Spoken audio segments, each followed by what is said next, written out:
संप्रार्थये अत्र मंचम अस्माकं कुलपति वर्यान् पुनः अतिथि वर्यान् च अत्र मंचमानयन्तु इति।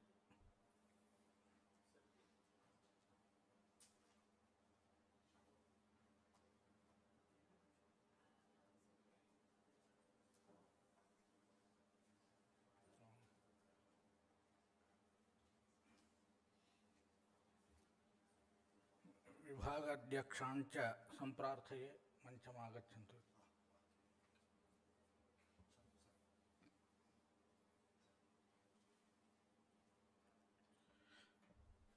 अत्र कार्यक्रमम् आरब्धुं कुलपतिवर्यान् संप्रार्थये कार्यक्रमस्य आरम्भः क्रियते। तत्र अस्माकं भारतीय संप्रदायः वर्तते कार्यक्रमस्य निर्विघ्न परिसमाप्त्यर्थं मंगलाचरणं क्रियते इति।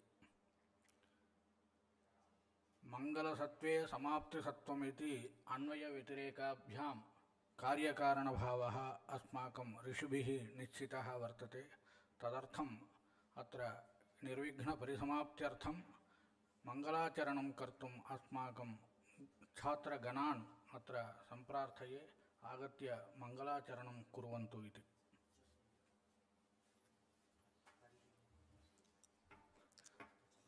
हरि ओम।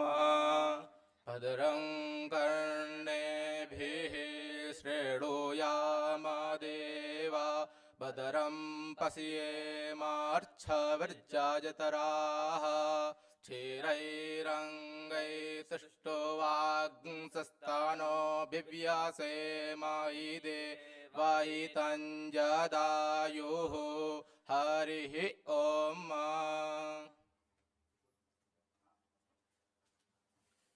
अत्र मंगलाचरणं कृतवद्भ्यः छात्रेभ्यः धन्यवादाः समर्प्यन्ते।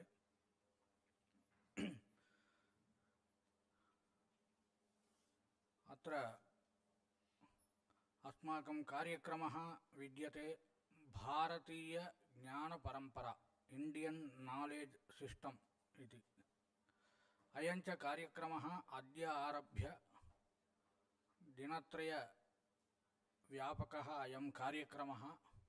अत्र बहवः विद्वांसः तत्रापि विद्वांसः इत्युक्तौ लौकिकक्षेत्रे पुनश्च वैदिकक्षेत्रे च ये निष्पन्नाः ते अत्र आगत्य अस्माकं छात्राणां कृते उद्बोधनं करिष्यन्ति इति महान् अयं सन्दर्भः वर्तते।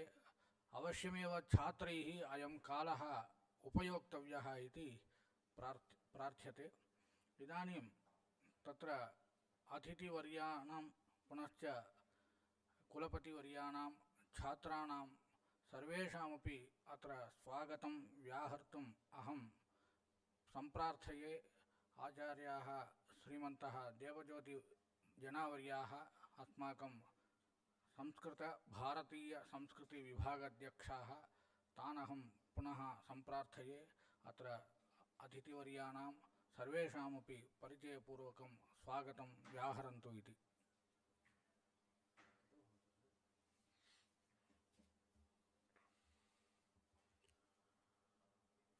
मन्नाथः श्री जगन्नाथः मद्गुरु श्री जगद्गुरु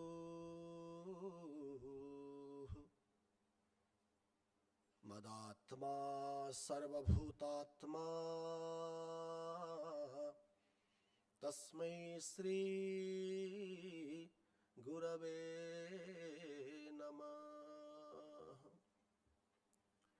Sri Gurubhyo Namaha. With the benign blessings of the Acharyas of Kanchi Kamakoti Peetham, the Department of Sanskrit and Indian Culture made a plan to conduct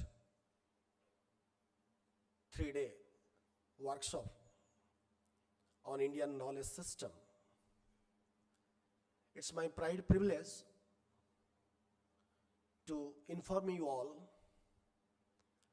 when the national education policy is primarily focusing on these areas, and an awareness has to be created by the higher education and its implementation to the present context. And we thought the department, after the consultation of our Honorable Vice Chancellor, Honorable Pro Vice Chancellor, such type of program to be conducted to create an awareness among the students, and a training type or intensive training can be extended to the students for getting a clear-cut ideas on this particular area. As all you know, 1835,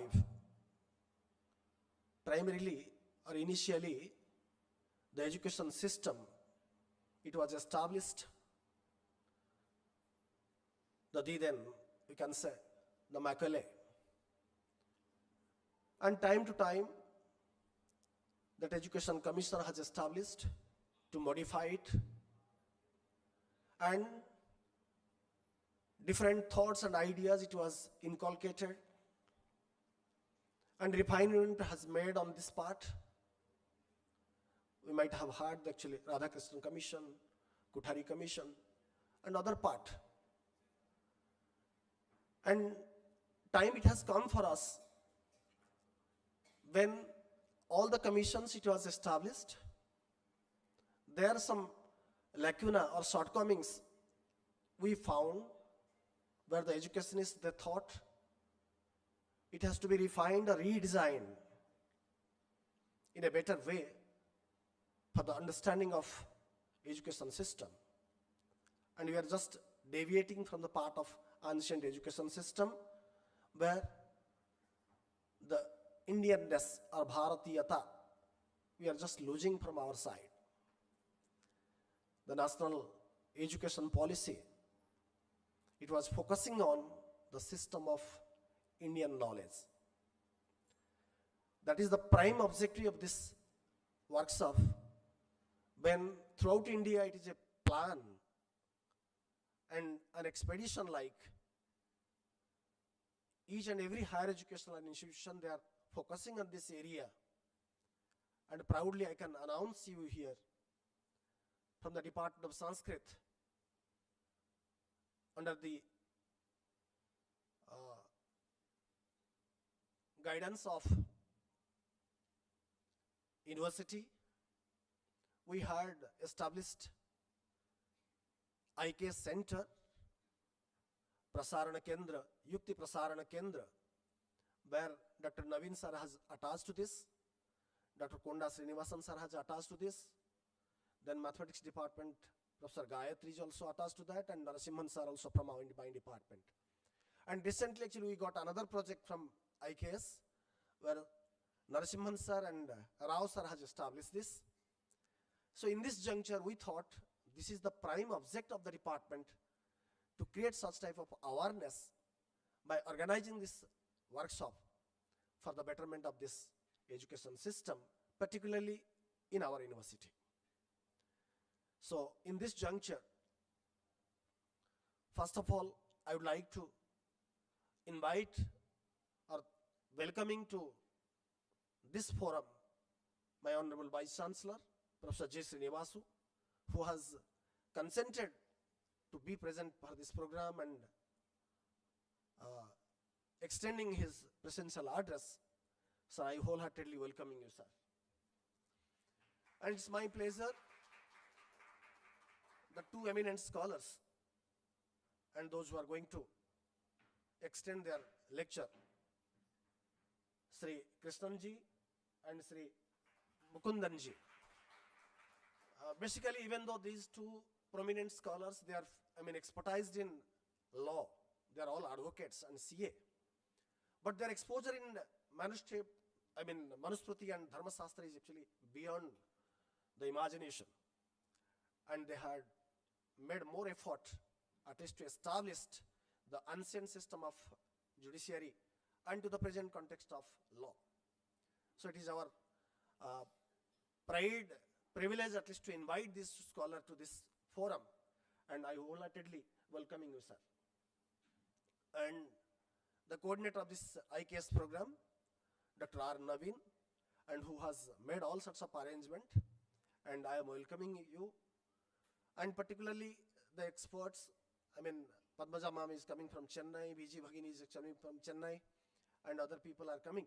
Anyway, the students, those who are be here, at least to part of this program, and at least expecting something at least to be gained by them by attending these 3 days actually workshop, and eminent scholars from different part of area.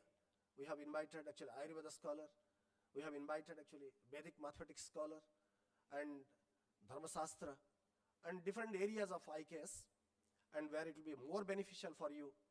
For this reason, I welcome one and all for this August gatherings.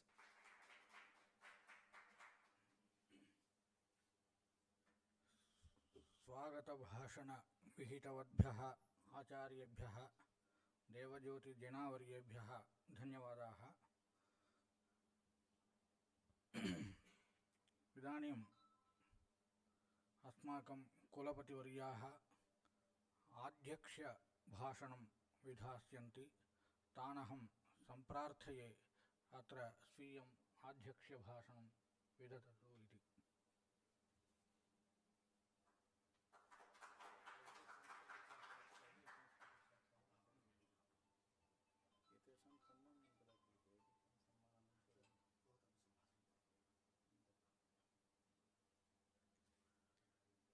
श्रुति स्मृति पुराणानाम् आलयं करुणालयं नमामि भगवत्पादशंकरं लोकशंकरं। श्री गुरुभ्यो नमः। संस्कृते भाषणेन बहूनाम् अवगमः। Maximum number of participants here are from Sanskrit field, 2-3 are from other field. But I will try to make understand all of you.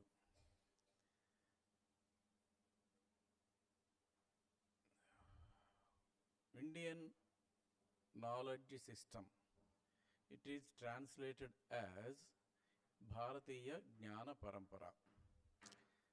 Knowledge, for knowledge, Jnanam is apt word, suitable word.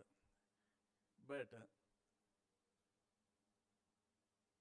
Jnanam, Vijnanam, 2 varieties are there, 2 areas are there in Sanskritam. Jnanam is mokshe dhihi jnanam. If we want to get moksha, that is philosophy, Vedanta Shastram, then it is called jnanam. Vedanta Shastrasya jnanam ityuchyate. Vijnanam Silpa Shastrayoho. The science, arts, other things different than philosophy are called Vijnanam.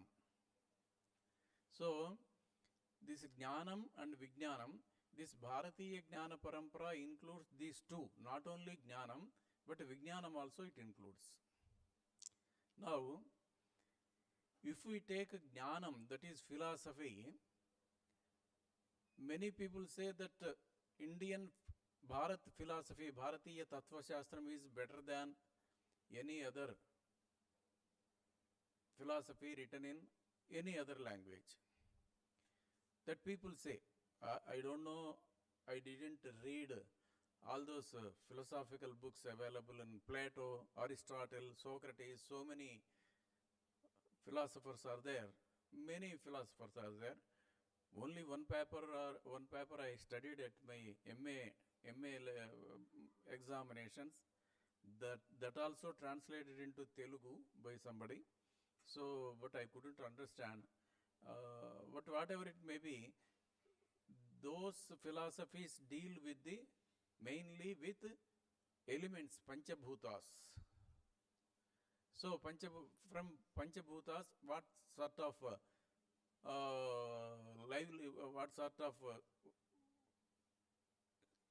life will come, how to make it better, how to think, all these things. But our philosophy that is limited for only philosophy says, what are you? What is this body? What is this soul? What is this mind? What are organs? What is relation between all these things? How they work? How they spoil our life and mind? How to come out from those bad experiences? Yoga chittavritti nirodha. Yoga, people are telling in other countries, yoga means meditation and some swasa, nishwasa, only these things. But yoga is vast subject. Chittavritti nirodha. If you could control here itself your mind, chittavritti, then you need not to practice, learn or practice any yoga. This is the ultimate goal of Yoga Shastra. Chitta Vritti Nirodha, controlling mind. For controlling mind, what is expected? Asanam. Asanam is sthiram sukham asanam. Asanam means not all these namaskaras, all these things, many types of bhujangasana, many types of asanas. These are for others. For us, asana means sthiram sukham, stable and comfortable. If we stay without any movement, without any disturbance, that pose itself called asanam. Now you are also, if you don't think anything else, other things, and you won't move from your posture, that is also called asana. So why this asanam? This asanam, through this asanam, we can concentrate on our breath. Uchvasa, Nishvasa, Prana. We can concentrate on that and we can control that by this asana. If we practice that controlling prana, that Uchvasa, Nishvasa, then mind will be controlled. Mind will be controlled. Right? Yaha prana pavana spandaha chitta spandaha sa evahi. Our mind will act according to our breathing. Yaha prana pavana spandaha. If you practice controlling your breath, you see, while controlling your breath, your mind won't go anywhere. Your mind will be on that swasa only. That is dhyanam, ultimate dhyanam. That is meditation. Through this meditation, what happens? You need not to see Paramatma. What is Paramatma? Paramatma is, Bhishma Pitamaha says, what is Paramatma? What is, Dharmaraja questions him, Kimekam Daivatam Loke. Kimekam Daivatam Loke. What is God? Where it is available? He asks, even Dharmaraja asks questions of Bhishma Pitamaha. Tell me about God. So we also should know about the God. Then Bhishma Pitamaha replies, the first word is Vishwam. Vishwam, this universe is God. If you want to see, everywhere God is prevailing there. That Vishwam, this Vishwam itself, Vishnu. How to reach him? Vashatkaraha. Through yaga. There is a way told by our rishis to reach that Vishnu. Vashatkara. Vashatkara means yaga, performing yaga. Yaga means, Vashatkara means need not to give ahutis, homagundas, many varieties of ahutis. Yaga means Yeja Deva Puja Sangatikarana Daneshu. Yeja Dhato Ete Arthaha Bhavanti. Deva Puja. Whatever type of puja worship you can do, that itself called yoga. That's why Jnana Yoga, Karma Yoga, Bhakti Yoga, many yogas are there. All the Pranayama Yoga.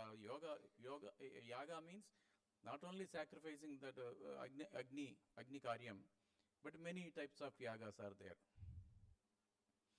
So, now what I want to say is, there is no doubt that the philosophy of Bharat is greater than any other philosophy, because it only evolved, developed like anything. Till today, philosophers are there, they are teaching philosophy, their students are there learning philosophy, but don't ask a question, how many are practicing? This theoretical part we are doing, practical part we are lacking. This type of lacking is from the beginning. You see, Vedas, what is Vedas? What Veda says? Veda says, Vijnanam, Jnanam. The first books of world are Vedas. There is no doubt. It is accepted by all other people, all other researchers also. So, Karmakanda, that is, Karmakanda, entire Karmakanda is to teach us what is Vijnanam, that is science. Jnanam, the Upanishad, Jnanakanda, Vedanta, that is called, this is the end of Upanishads, are the Aranyakam Upanishads, are the end of Bhagavad Gita, end chapters. So it is called Vedanta, that itself is philosophy. Tattvamasi. Based on this only, these sutras are written by Vyasa Maharshi. Right, okay. So, if we see, leave that philosophical aspect, if we come into this Karmakanda, Bharatiyas have not given importance for this Karmakanda, Vijnanam. The ultimate goal is, in India, in Bharat, we have Ihaloka and Paraloka. We believe Paraloka also. We live for, actually we live for, not for this Loka. This life is very small, maximum 100 years. Paraloka life, there, 1 year is equivalent to 1 day. So, Paraloka, here, our 100 years are in Paraloka only 100 days. That is Shashvatam. That is very vast. So, we concentrate on that. This Ihaloka is given not importance. That is one thing. And then also our rishis in Vedas and other Shastras, there they have established theoretical part of Vijnanam. Theoretical part of Vijnanam. So in Vedas, everything is there, no doubt at all. All sciences are there. But like a sutrams, Panini says, sutrams, iko yanachi, like that, in sutra form only, in mantra rupa. Mantra also, what is mantra? Mantra is a particular sentence, meaningful. A particular sentence is mantra. That may be prose or poetry, whatever it may be, right? So, these mantras, Vedas, are commented by Sayana Maharshi. Sayana Maharshi, right? This Sayana Maharshi says, I am commenting upon the Vedas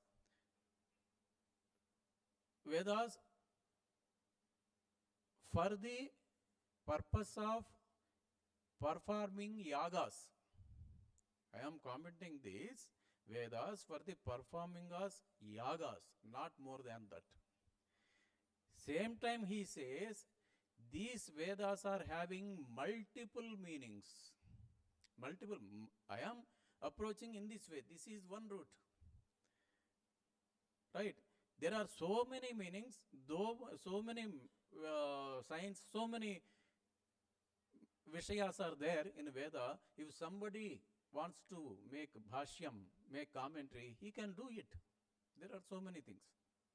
So, this is the style of Indian rishis, Bharatiya rishis, to say anything in sutra.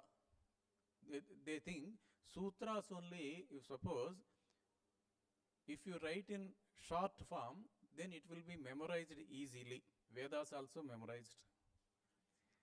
when these are memorized, then only those will be saved.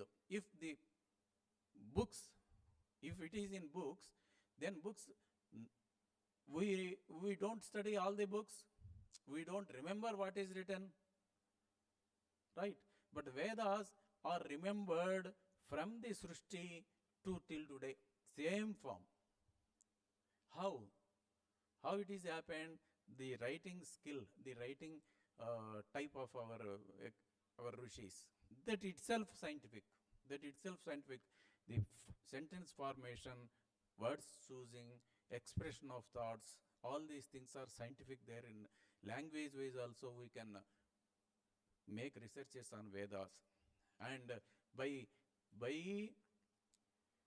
by chanting Veda mantras, one can improve his health also, physical health and mental health. Not only the individuals will be benefited, even the atmosphere will be benefited by chanting Veda mantras. Atmosphere, all Panchabhutas will be benefited by Veda. That's why Vedas are called Shabdaha. Artha is different, Shabda. If you don't know Vedas, then also if you hear for 1 hour the Veda chanting, you will get a special experience, special anandam. That itself, that is the greatness of Vedas, right?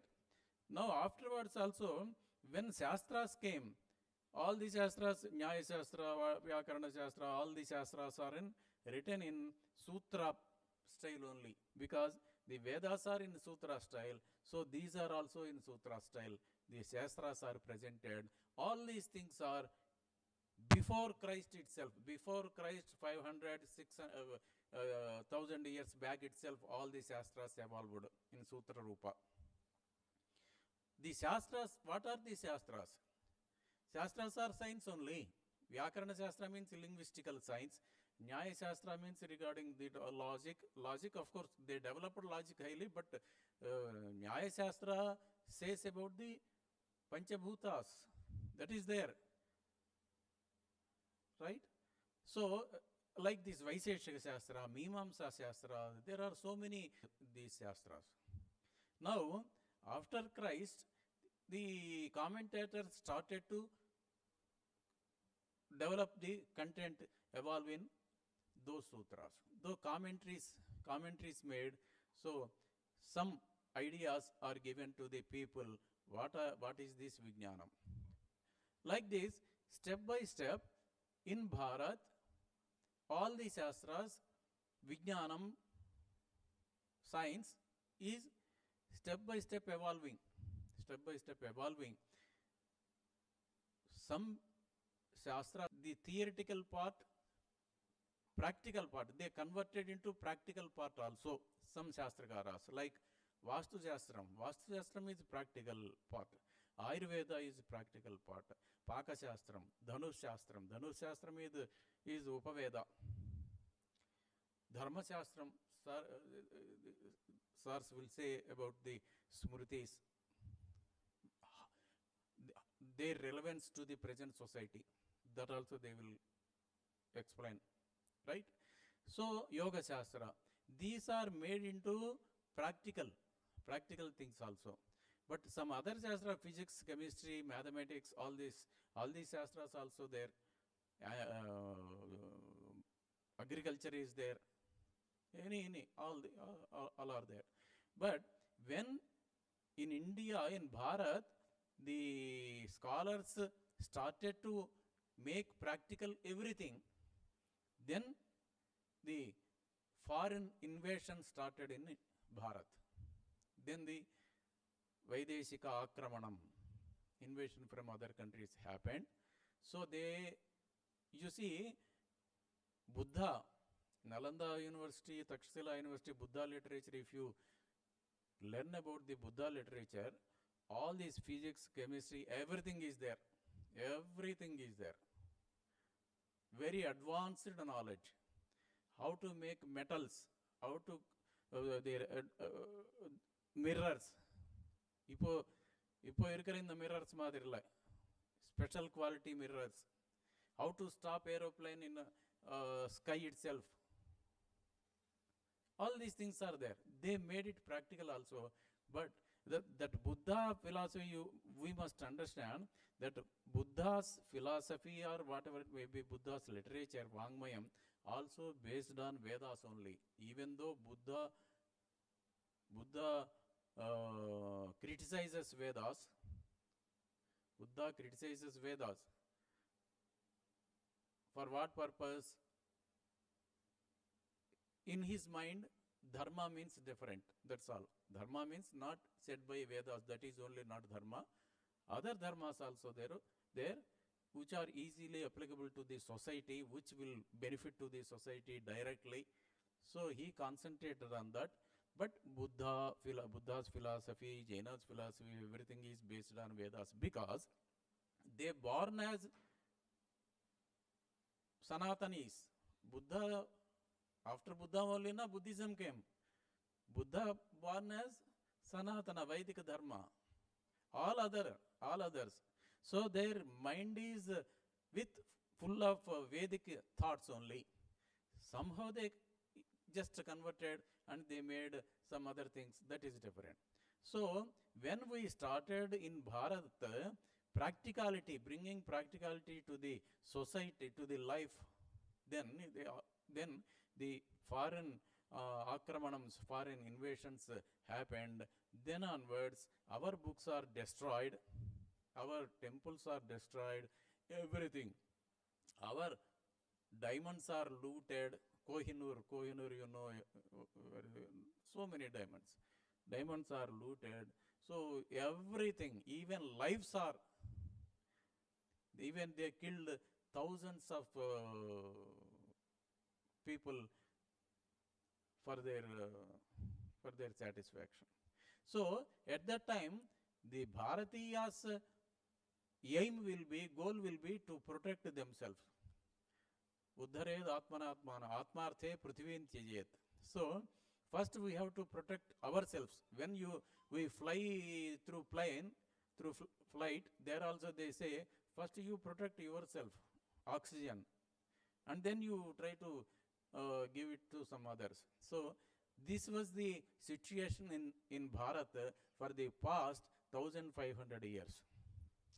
Right? Now, 150 years back when English people came here, before entering English people, at least our knowledge is in our minds. Like Vedas, all the Shastras are in our heart, in mind, by-hearted. But when the English people came here, they started different type of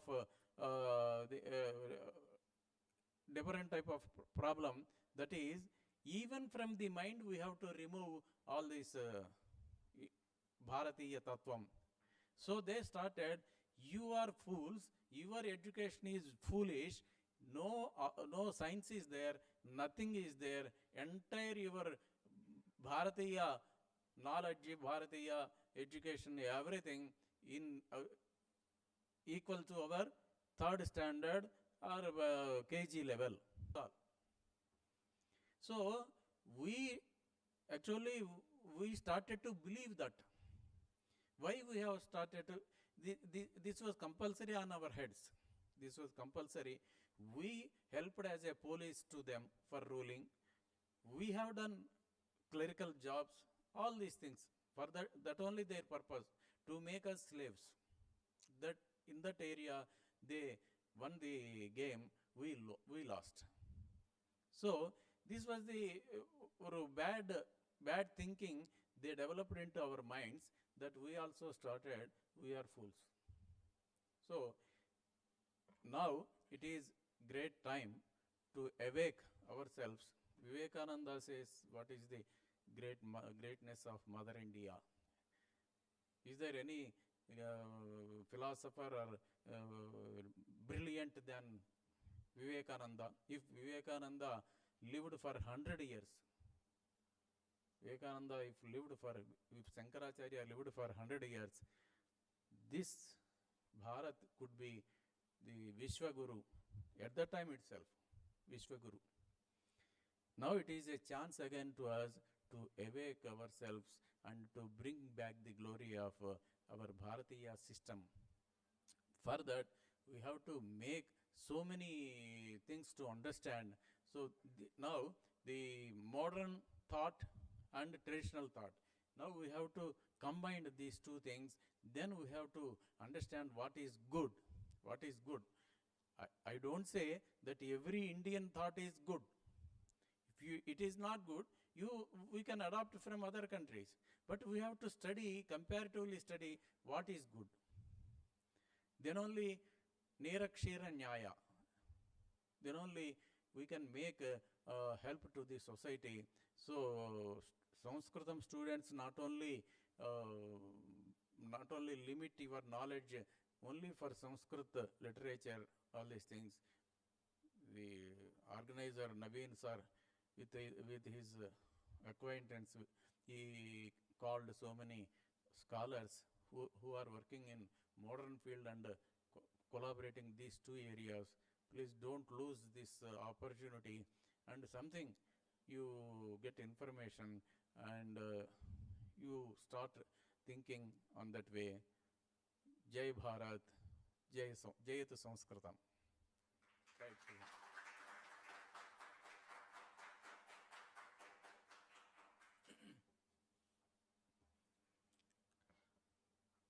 आचार्याः अस्माकं कुलपतिवर्याः तानहं सर्वदा अनुसर्तुं चिन्तयामि, परन्तु बहु कष्टाय भवति मम।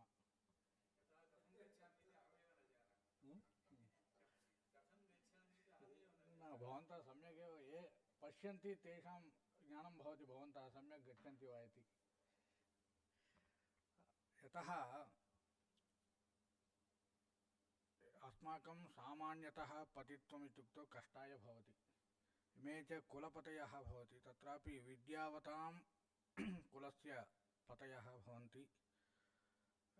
अस्मिन्नेव सन्दर्भे याज्ञवल्क्यस्मृतौ व्यवहाराध्याये प्रथमं श्लोकं स्मरामि। व्यवहारान् नृपः पश्येत् विद्वद्भिः ब्राह्मणैः सह धर्मशास्त्रानुसारेण क्रोधलोभविवर्जितः इति। तत् क्रोधः लोभः इति उभयं मनुष्यस्य गुणः। तद् भवति, तद् वर्जनीयम् इति तु कष्टाय भवति, परन्तु आचार्याणाम् एतेषां तावत् स्वभावतः तद् वर्जितमस्ति इति कृत्वा तथाविधाः आचार्याः एतादृशव्यवहारान् पश्यन्ति। तथाविधाः मृदुस्वभावाः सर्वदा शुभं शुभम् इति सर्वदा कथयन्ति। तदेव वक्तुम् अहं सर्वदा छात्रैः सह अपि तदेव वक्तुम् अहं प्रयत्नशीलः भवामि। तथाविधाः आचार्याः इदानीम् अस्माकं कृते अत्र आगत्य वेदान्तशास्त्रे, योगशास्त्रे, पुनः बहुषु विषयेषु परिचयं सरलतया दत्तवद्भ्यः तेभ्यः बहु धन्यवादाः। इदानीम् अत्र अस्माकं कुलपतिवर्यान् सम्प्रार्थये अतिथिवर्यान् सम्मानयन्तु इति।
अतिथिवर्येभ्यः सम्माननं कृतवद्भ्यः अत्र अस्माकं कुलपतिवर्येभ्यः धन्यवादाः।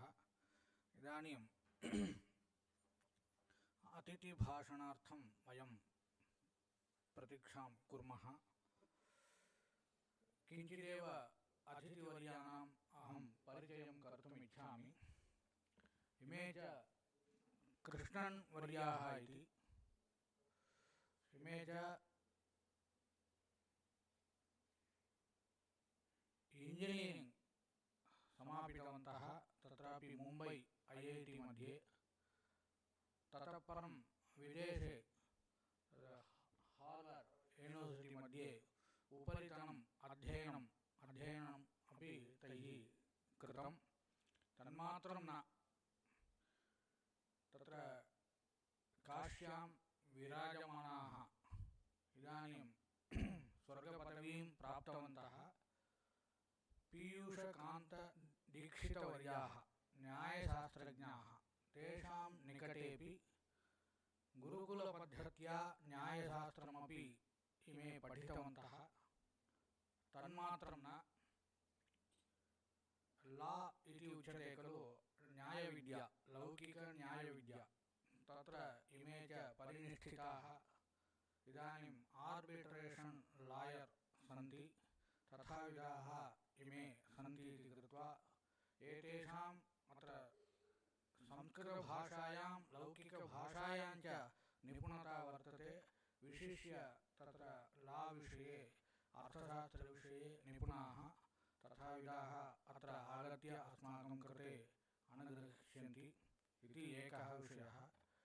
अन्योपि विषयः, इदानीं जगद्गुरूणाम् अत्र स्मरणकालः वर्तते इति कृत्वा तैः आदिष्टं कर्म एतैः सम्पादितं, तद् प्रसङ्गमपि अहम् अत्र निवेदयामि। यदा प्रायः अहं चिन्तयामि 15 वर्षेभ्यः अथवा 10 वर्षेभ्यः प्राक् रैट् टु एजुकेशन् इति किञ्चित् आयोजनं तत्र सेण्ट्रल् गवर्नमेण्ट् यदा आरब्धम् इत्युक्तौ किं तात्पर्यम् इत्युक्तौ सर्वैः अपि बालकैः विद्यालयं गत्वा पठनीयं, पाठशालादिकं न गन्तव्यं। यैः पाठशाला आयोज्यते तेषां कृते शिक्षणमपि भविष्यति इति किञ्चित् तथा किञ्चित् प्रसङ्गः आगतः। तदा जगद्गुरुभिः आदेशकृतः एतेषां, पुनः एतेषां समूहः यः अस्ति तेषां कृते आदेशकृतः तत्र सेण्ट्रल् गवर्नमेण्ट् गत्वा कपिल् सिबल् इति तदा शिक्षामन्त्री आसीत्, तैः सह एतैः वार्तां विधाय पाठशाला पाठशाला चलनार्थं यत् या व्यवस्था अपेक्षते एतैः एव तत्र मुख्याः भूत्वा भाषणादिकं तेषां यथा तृप्तिः जायेत, तथा अधिकारिणः सन्ति खलु, अतः तृप्तिरपेक्षते, तेषां यथा तृप्तिः जायेत तथा एतैः परिश्रमं विधाय अनुमतिमपि सम्प्राप्य अस्माकं कृते प्रदत्तवन्तः। तथाविधाः इमे सन्ति, तान् अहं सम्प्रार्थये स्वीयम् अत्र अतिथिभाषणं विदधतु इति।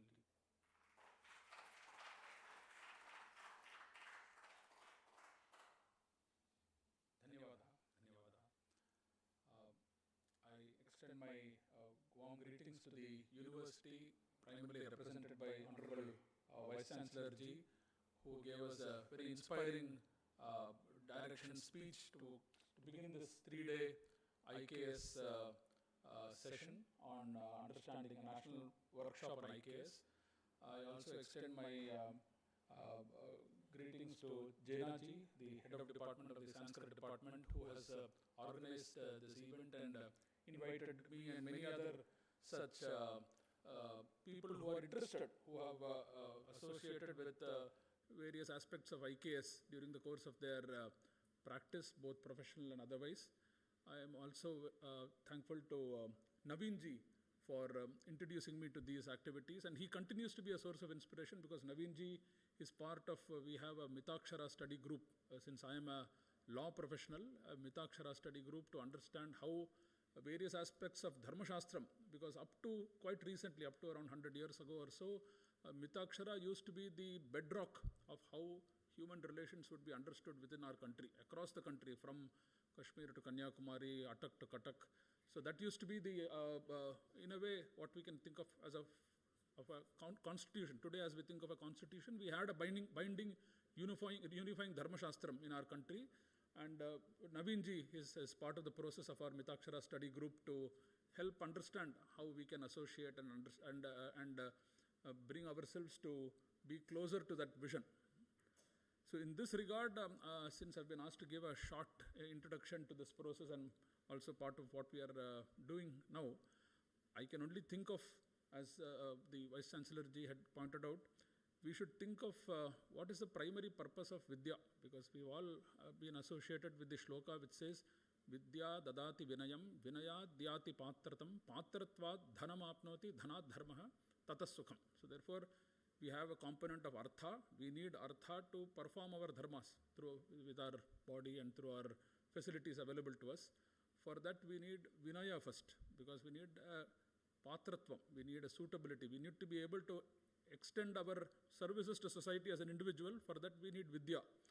And this is the aspect of vidya, I believe, Bharatiya Jnana Parampara, Bharatiya Vidya Parampara, because they are Paryavachi Shabdas, and the Indian knowledge systems that we are trying to understand, which will give us the ability to, when we talk about Vishwaguru, of course, we need to also have a Vinaya in our system. We need to understand that Vidya eventually is understood by humility. So we need to have a sense of humility.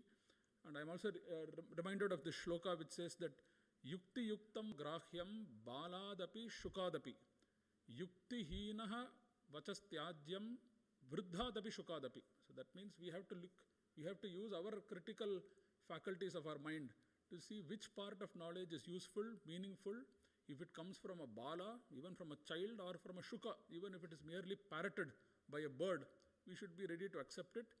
And if something does not make sense to us in our present context, because all knowledge has to meet the requirements of desha and kala, we have to see which particular circumstances we are in today, both in the world as well as in our country.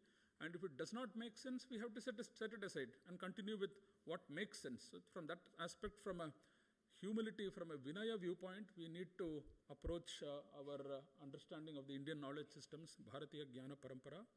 But what we should be aware of is, because of this Avichinna Parampara, we are lucky. Not all countries in the world have this facility available to them. We know Egyptians had a great civilization. It is only in stone now. People are still struggling to understand what is there written in that stone. Sumerians had a civilization. Civilizations came and went, Maya civilization, etc.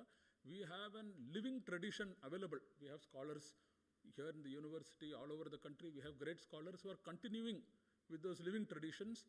And it is our duty as responsible members of our society to reach out to those traditions, to link our daily life with those traditions and see how far we can benefit, how far we can contribute, and what we can make of those traditions, which is why I believe we are being introduced to aspects like Indian knowledge systems. I think a number of scholars will introduce you to various different aspects of our knowledge system so that you can decide, you can take a call. And since you're all students now, you can begin a lifelong journey. It's never too late to start. Begin the lifelong journey, try to understand various aspects of Vidya, Bharatiya Jnana Parampara, and move forward in the direction which you feel fit. As Shri Naveenji had pointed out, I was fortunate because my background was entirely Western. So I studied maths, physics, chemistry in my 12th. I continued on to study in IIT Bombay as an engineering student, went abroad to do my master's, studied law in Delhi University, but I was lucky to get the association of a great scholar like Professor Piyushkant Dikshit, Brahmashri Professor Piyushkant Dikshit, who very patiently and in a very, like we have this word called Kripa, we had Guru Kripa on me, he allowed me to enter into the Bharatiya Jnana Parampara at my own pace. And I entered, of course, through the process of the Nyayashastra. There could be many entry points. You can enter through Vyakarana, Mimamsa, Vedanta. Different entry points are there to the Bharatiya Jnana Parampara. Once you enter, you can be part of the ocean of knowledge that is available within it. Of course, Nyayashastram has some specific advantages because there is this famous shloka which says that Moham runadhi vimali kurute cha buddhim sute cha samskrita pada vyavahara shaktim शास्त्रांतर अभ्यसन योग्यतया युनक्ति tarkashramo na tanute kamihopakaram. So we get all these advantages by studying tarka because it frees your mind from unnecessary sorrow. Moham runadhi vimali kurute cha buddhim. It clears your mind, it makes you able to enter the shastric mindset. Sute cha samskrita pada vyavahara shaktim. It allows you to use Sanskrit words in a way that are useful for understanding Shastram and also to read.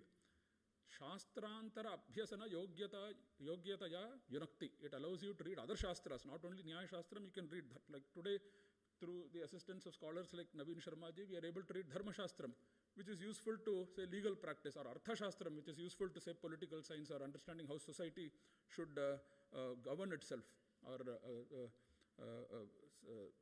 establish itself. So those kind of Shastras are all available through various entry points, and I urge all of you as students, as teachers, as various academically oriented people to make that effort to enter.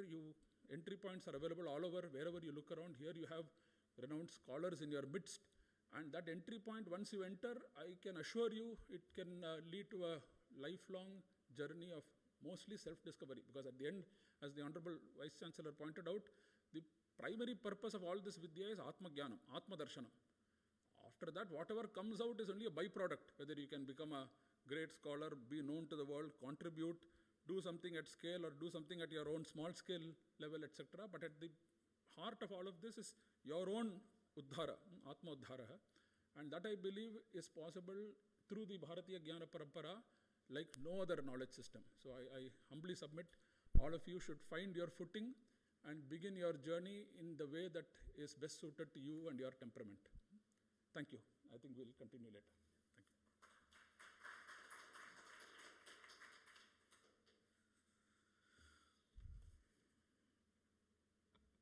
अस्माकं भारतीय ज्ञानपरम्परायाः महत्त्वम् अधिकृत्य भाषणं कृतवद्भ्यः अतिथिवर्येभ्यः धन्यवादाः.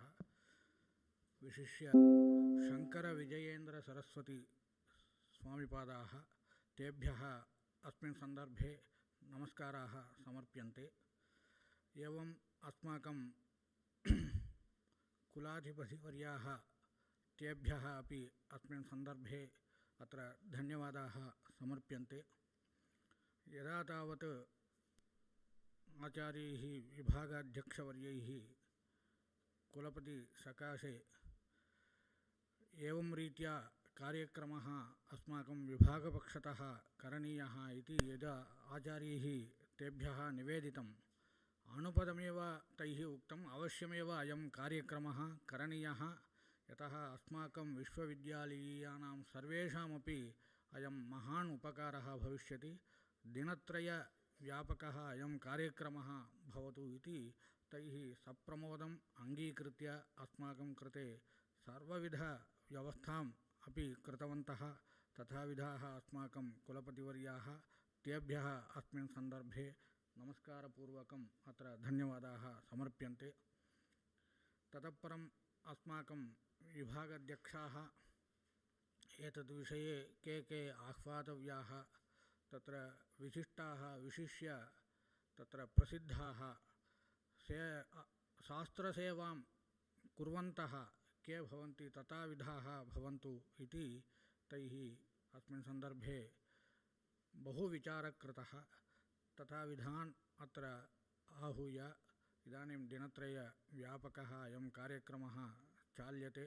तथाविधपरिश्रमं कृतवन्तः अस्माकं विभागाध्यक्षवर्याः, तेभ्यः अपि अस्मिन् सन्दर्भे धन्यवादाः समर्प्यन्ते. एवमेव एतद्विषये प्रो वैस् चान्सलर् महाभागाः वसन्तकुमार मेहतावर्याः, तेपि बहुविध अत्र जनान् तत्र वैदिकगणितम् इत्यादि विषये स्वीयम् अभिप्रायं प्रकटितवन्तः. तथाविधाः तैरेव किञ्चित् सम्पर्कं कृत्वा यत् कार्यक्रमसञ्चालनार्थं महदुपकारः तैरपि कृतः. तेभ्यः अपि अस्मिन् सन्दर्भे विशिष्य धन्यवादाः समर्प्यन्ते. अनन्तरम् अस्माकं विभागीयप्राध्यापकाः, वरिष्ठाः आचार्याः, शिवकुमारमहोदयाः, सुजाता मेडम् वर्याः, मयङ्कपाण्डेयवर्याः, सुभचन्द्रझावर्याः, नरसिंहन्वर्याः इमे सर्वेपि अत्र अस्मिन् कार्यक्रमे किं किम् अस्माभिः योगदानं कर्तुं शक्यते इति सर्वं विचिन्त्य दिनत्रयमपि ते करिष्यन्ति। अवश्यमेव ते नितरां श्लाघनीयाः तथाविधाः अध्यापकाः, तेभ्यः अपि धन्यवादाः।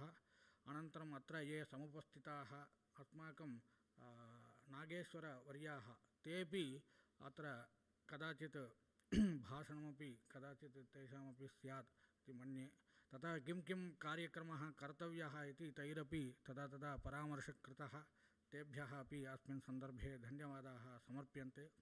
एवमेव अस्माकं छात्राः, विद्यालयीयछात्राः सर्वेपि, विशिष्य अत्र समुपस्थिताः सङ्गणकप्राध्यापकाः रमेशवर्याः एतत् लैव् टेलिकास्ट् कुर्वन्ति, एतावत् अत्र सङ्गणकविभागे अधिकारिणः, तेभ्यः सर्वेभ्यः साक्षात् वा परम्परया वा ये उपकारं कृतवन्तः सर्वेभ्यः अस्मिन् सन्दर्भे धन्यवादाः समर्प्यन्ते इति उक्त्वा पुनरेकवारं जगद्गुरून् प्रणिपत्य विरमामि। नमस्काराः।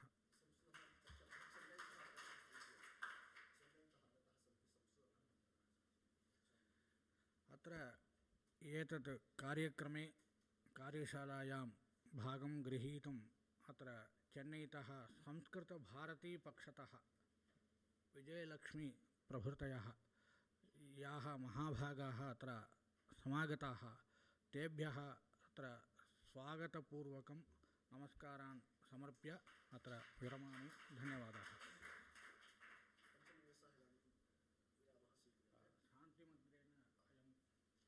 शान्तिमन्त्रेण अयं कार्यक्रमः समाप्यते। अनन्तरं 5 निमेष यावत् तत्र किञ्चित् लघु उपहारं स्वीकृत्य आगच्छन्तु। ॐ सर्वे सन्तु सुखिनः, सर्वे सन्तु निरामयाः, सर्वे भद्राणि पश्यन्तु, मा कश्चित् दुःखभाग् भवेत्। ॐ शान्ति।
check. Hello. Testing. त्रिदिवसात्मिक Hello. राष्ट्रियकार्यशालायाः प्रथमसत्रे वयं प्रविशामः। एतदर्थम् अस्माकं सविधे समागताः सन्ति। चेन्नैनगरात्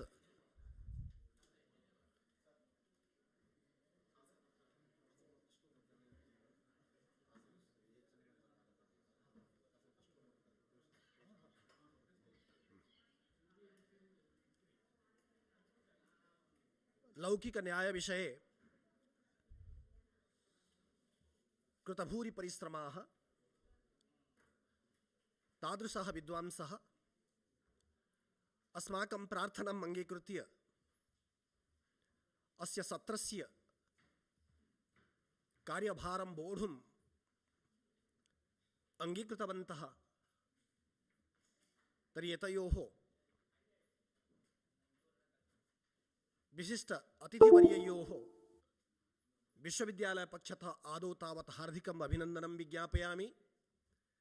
यथा नवीनवर्यैः अतिथीनामेव सामान्यक्रमेण परिचयः तु प्रदत्तवान् एव,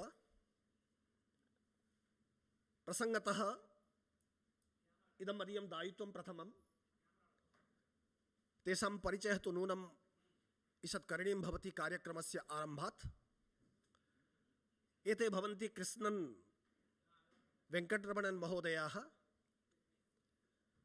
Basically, he is an advocate and researcher in Dharmasastra and has an interest in Sanskrit literature. And he has been a student of Arthaashastra, as Navin sir has introduced, under late Dr.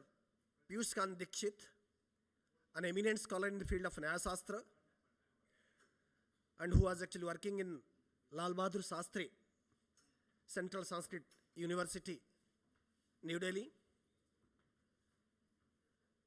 And he is actually trustee of Sadvidya Paripalana Trust, Chennai.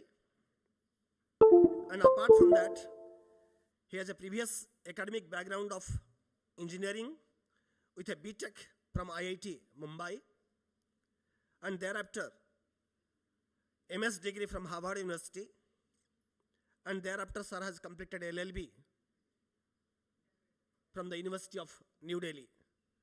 And apart from that, the second scholar we are having with us, Mr. A.R. Mukundan sir, is an advocate, a researcher in Dharmasastra, and he is also trustee of Sadvidya Paripalana Trust, Chennai.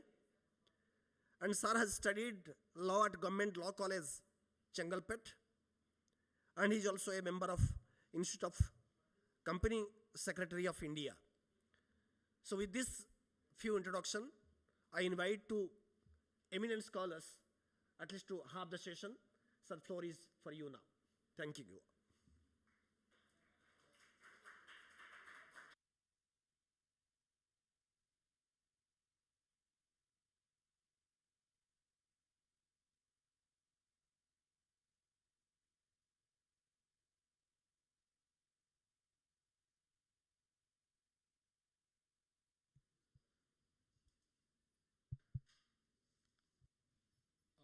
Hello, everybody. I think it has been suggested that for the convenience of all, this interaction can be primarily in English. परन्तु यदि संस्कृते अपि केचित् वक्तारः सन्ति चेत् मध्ये मध्ये भवतामपि प्रश्नाः तत्र विमर्शाः तत्र भवद्भिः वक्तुं शक्यते, येन संस्कृतभाषया अपि तत्र आवयोः एवं भवद्भिः सह च वार्ता भवेत् इत्येवमपि सम्भवति. So to make it, because since the topics today we are as advocates, both of us are advocates practicing primarily in arbitration law, we have had a great benefit of spending time in the recent maybe past 3-4 years. So as part of our Sadvidya Paripalana Trust, we have been engaging with various Sanskrit scholars. we have been engaging with the professionals in law, including judges, to see how we can make sense of Dharmasastra primarily, because Dharmasastra used to contribute to the judicial administration system in our country for a long period. When I say long period, we think of our country as being born, say, in 1947. So 1947 to today is 2025. We say it's so many 75 or 80 years, close to 80 years. But we have had a tradition that runs into many times. So you multiply that by 10, maybe multiply by that by 20. And we have the Yajnavalkya Smriti, for example, which was probably drafted around 2,500 years ago. So we have a tradition that has been going on for a period which is much larger in scale than what we are now dealing with in our present judicial system or present constitutional framework. So those systems have survived, and not only survived, they have prospered. And not only has the system prospered, but those who have followed the system, our forefathers. So when we say Bharat Sone ki chidiya thi, or India was it was a land of milk and honey, so to say, and which has attracted from ages. So this is, we have just come out, say today when people talk about decolonialization, we have to go towards decolonialization. This is not the colonialization that we have come. So if you see which calendar we follow the Shaka calendar or the Vikram Samvat or Shaka Samvat. So that Shaka Samvat was also meant to commemorate a period of past colonialization. So Shakas had also come from trans-Himalayan regions, primarily Kyrgyzstan, Tajikistan, etc. The Shaka homeland is from somewhere there. They had come, they had occupied lands up to Ujjain, beyond Ujjain, etc. And a huge confederation of Indian Bharatiya rulers led by Vikramaditya at that point of time, they had removed the Shaka influence from beyond our country. And that was, the period of the colonial influence then was probably longer than what we are talking about, our English colonialism or our West Asian colonialism that had preceded the European colonialism, colonial influence now. And so to the extent that an era was created. So when we got our independence, we did not start a calendar. We did not have that great of a sense of vimochanam at this point of time. But during the Shaka Samvat, when the Shaka Samvat was created, they had a much greater sense of deliverance from a colonial yoke which had grasped the country for an extended period of time. So the fact is that this country has gone through many phases of success, followed by unwanted attraction being brought to our country's success. Maybe it was decadence also set in, because our systems, if they were not properly maintained, those systems can also lead to, when we have a system that is governed by sattva, and if you allow rajas, tamas, and you have kama, krodha, lobha, madamana, harsha, etc., all various arishad vargas entering the governing systems, we even have stories in our Bhagavatam which says that even the local kings, including Jarasandha, Kamsa, etc., they had become bhubharas. They had become weights upon this earth. The governance system had failed even in the past. It had again come out of those failures and also succeeded. So we have had many periods of successes in the past, many periods of failures, many such colonial implantations in our civilization psyche. But the interesting and important thing for us to remember is that our civilization has always succeeded. It has come out successful to the extent that we still have a living sense of a civilizational continuity from the Vedic period to today. The Vedic period is Anadi, so we don't even want to set a timeline to it at this point of time. From that period of time onwards till today, we have a sense of identity, continuity. Today when we read our Puranas, when we read Mahabharatam, Mahabharatam is an event that occurred sometime, but Mahabharatam also contains the Adi Parva, which talks about much more ancient events that have occurred in the past. Periods like Mahabharata itself have occurred recurrently in the past also. So all those events we have today as a civilizational heritage, which is what we have as part of our Dharmasastra also. So Dharmasastra has gone through various such periods of ups and downs. And today the Dharmasastra that we are having before us, the Yajnavalkya Smriti, itself is a Smriti. So when we say Smriti, it means it is the memory of a set of rishis who had been searching for what would have been the correct path, because some of the chain of transmission had broken at some point of time. So they had to search for memory from their Antahkarana primarily and from their sense of understanding of the Vedic heritage. Those smritis were brought out. Multiple smritis were there. Some smritis have survived. So we'll be looking at Dharmasastra from that point of view. And there is also a great topical interest on, since I was waiting for the mic, etc. Is it not coming up or? Some problem, huh? Okay, so we also have so today we are discussing about our present ongoing study on Dharmasastra from the point of view of legal practitioners in the current scenario.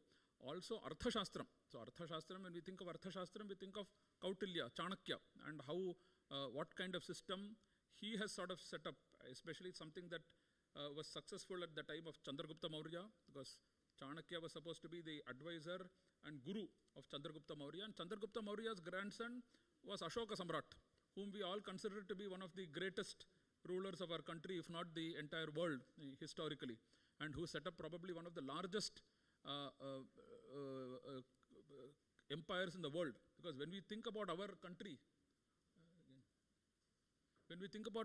we should never be diffident, I feel. We should never be diffident, because we should keep in mind that we are the most populous country in the world. So one event, 1.5 month event that occurred in the recent past in Prayagraj was the Mahakumbh. One Mahakumbh could attract 66 crore people. 66 crore people is not a small number. It is nearly one half of our country's population. We are 140 crores. So 66 is 140 divided by 2 roughly. So half our country's population has gone to one area and had a common experience, gone back to their villages all over the country and sort of brought back that sense of dharma from the Mela. Mela is nothing but Melanam.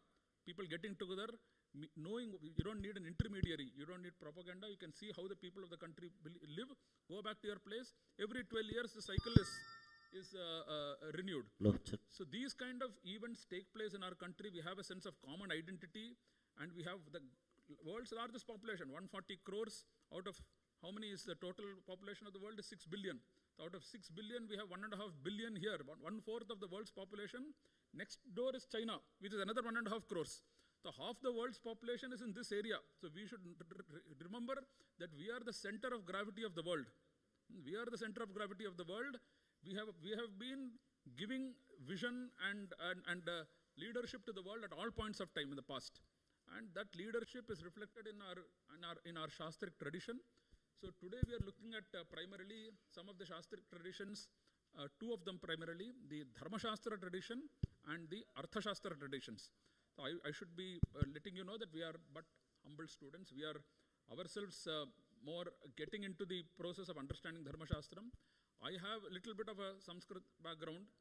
My colleagues, of course, don't have it as much, but we have been benefited by scholars like Naveen ji, etc., who have been part of our journey to understand the Shastrams over the last few years.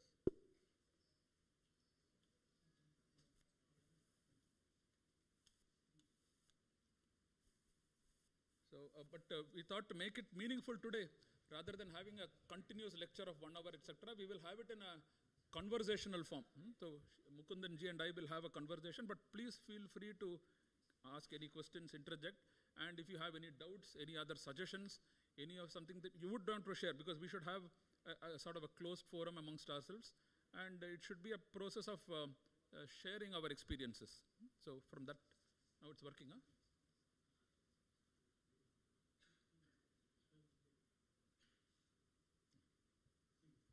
So we'll start. So we'll begin with a little bit of introduction to Dharmasastram, then go on to Arthaashastram and try to see if we can bring. Why it's not working? It should work.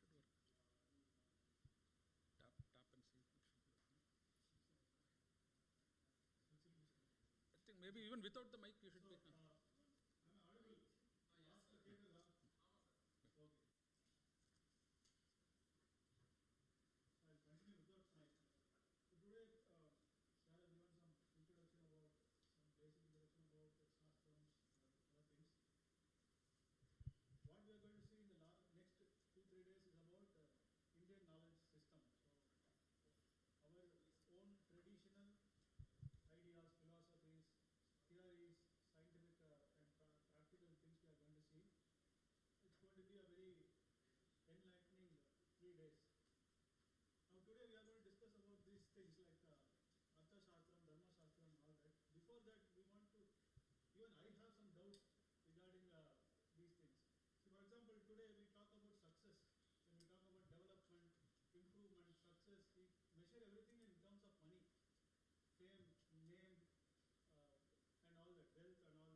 across various shastrams, what I would say, there is a common thread of how these human, in the human state, how humans human achievements are understood. There is a four-dimensional approach to it, which is usually called Chaturvargas, the Chaturvargas. Sometimes they are limited to Trivargas, because the fourth Varga is considered to be Moksha. So Dharma, Artha, Kama, Moksha. So these are the Chaturvargas. These are the four metrics. So when we think of any, since I'm an engineer, when you think of any position in space, we think of the three-dimensional space. We can think of fourth dimension if we add time to it. So we say, where are you at this point of time? I'm in so-and-so XYZ location and so-and-so time marker. So we say this is, so similarly, human achievement or human, what a human being has achieved in a human state in a social condition can be understood by these four Chaturvargas. It is Dharma, whether you're able to perform Dharma, correct action, which is meaningful, which Dharma has been handed over, because we are all fallible creatures. We will not know what is right and wrong. We are learning through trial and error. Usually if you try any science, the method of science itself is trial and error. Today if a scientific principle is propounded, tomorrow it can be changed. Newton thought that gravity has to be measured by a particular equation, gmm by r square, etc. But a few hundred years after Newton, Einstein came out with a different equation for explaining the same. So the scientific method itself is subject to a hypothesis which can be turned around, etc. So it accepts. It is a humble approach to life which says that you cannot foresee all the conditions. So when we talk about, say, Vyapti in Nyaya-shastram, Bhuyo Darshanam is not possible. So that how many relations between Karya and Karana, when we say this is the cause and this is the effect, we cannot find out all cause and effect relationships. Somewhere there will be some upadhi. So there will be something that will break the relationship, and you have to make a new relationship for explaining that upadhi. Upadhi is something that is breaks the relationship of Vyapti between a Karya and Karana. So those kind of aspects are what is the product of human ingenuity. Human ingenuity has limitations. We cannot see all aspects of how relationships can be framed. So therefore we accept over long generations, from Anadi Kala, we have got some Shrutis which have been found to be correct, which have been found to be time tested, and which have gained the faith of the population, especially in a large population like Bharata, which is now, as we see, 1/6 of the world's population. And we have influenced China, we have influenced Japan, so we might have influenced even a majority of the world's population with our thinking. And here we have Shruti, which is the locus of faith of our population. And in that Shruti, we have these four aspects of Dharma, Artha, Kama, Moksha described in various forms.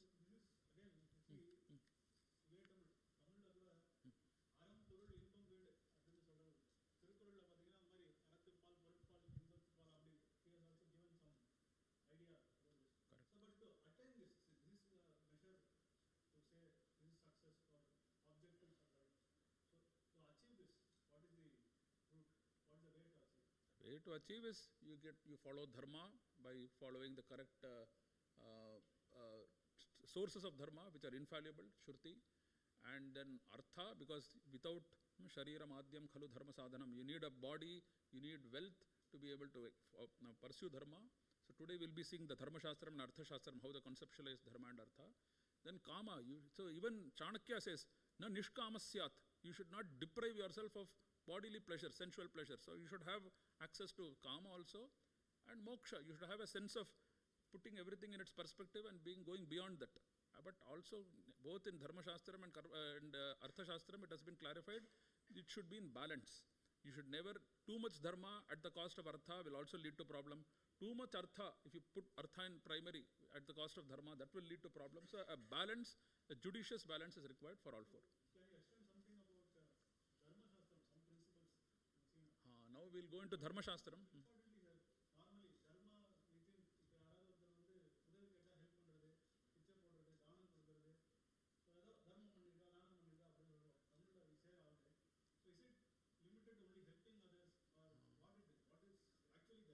So Dharma is a very sort of, it's been conceptualized by various thinkers.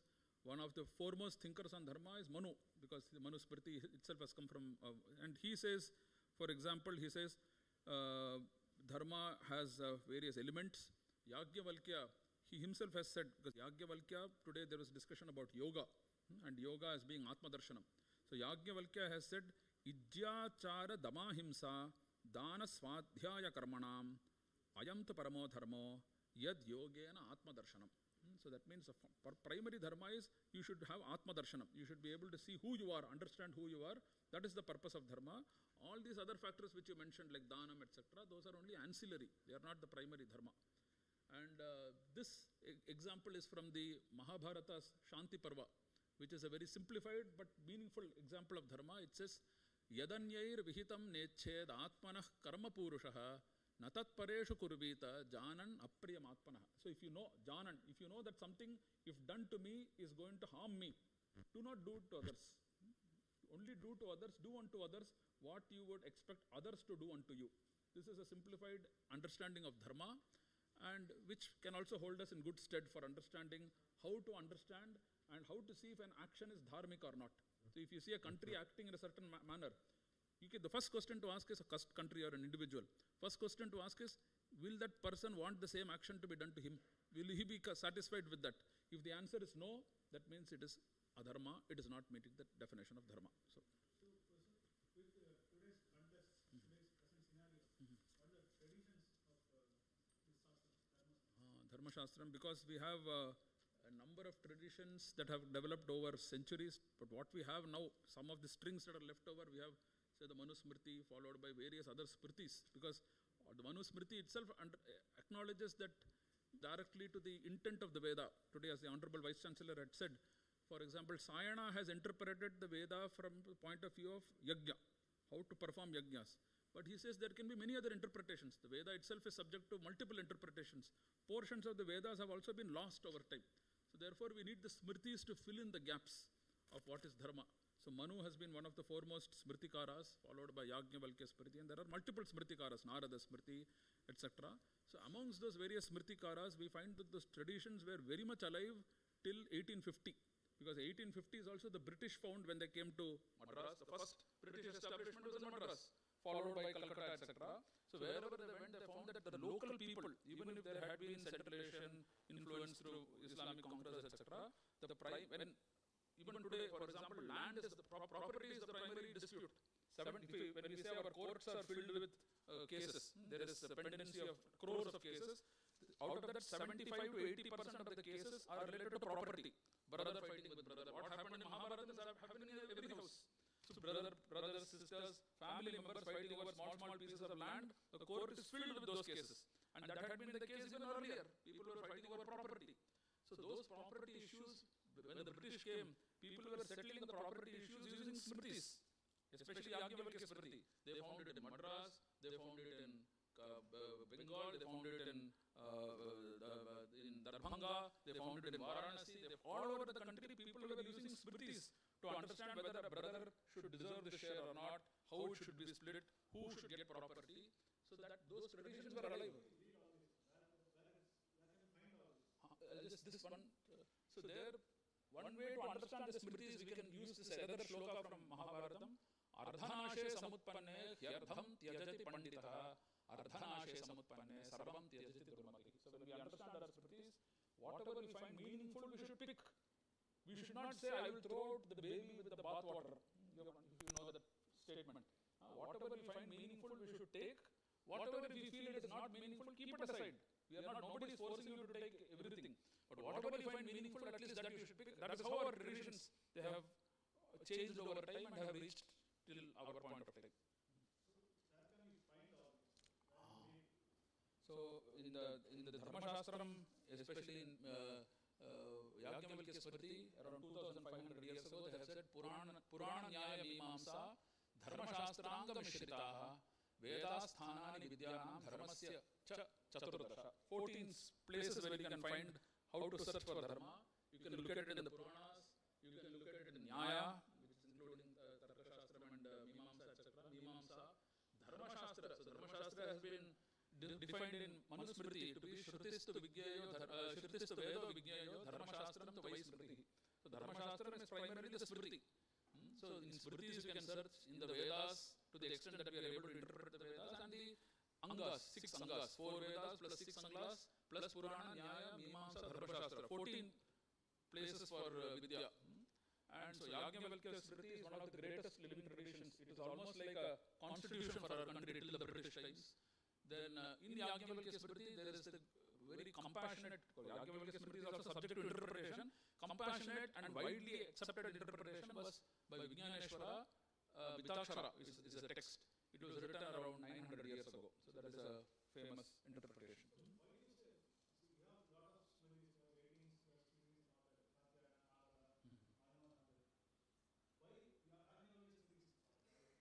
Because one reason is Yajnavalkya was a great influential thinker. He was a Yogishvara. And as we already heard, yoga is one of the primary sources of dharma. And with his yogic powers, he was originally from Darbhanga. He was in a place, Madhubani area of Darbhanga. From there, he could visualize 2100 years ago what is the extent of the Bharatiya Dharma. So he found that this land, Bharata Bhumi, has a common dharma. And that common dharma is very, even today it is very difficult to define. If you go in one state, they will say, this is our, we want law to be followed in this fashion. Another state says, some states say, we want to leave the country and go. Even today, even with our constitution, it is difficult to even keep a small country intact today. Already we have lost 2 pieces of our country in 1947.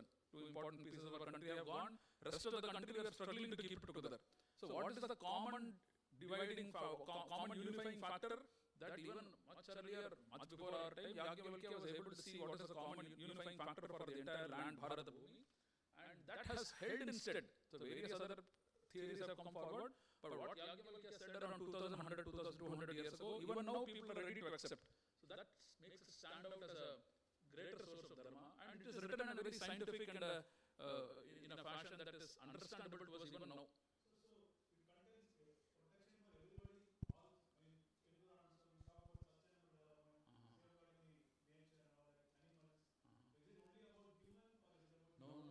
In fact, I will say there is a very interesting shloka, which is the second shloka of the Yajnavalkya Smriti. It says, Mithilastha's yogindra kshanam dhyatva bravin munin yasmin deshe mrugah krishnaha tasmin dharman nibodhata.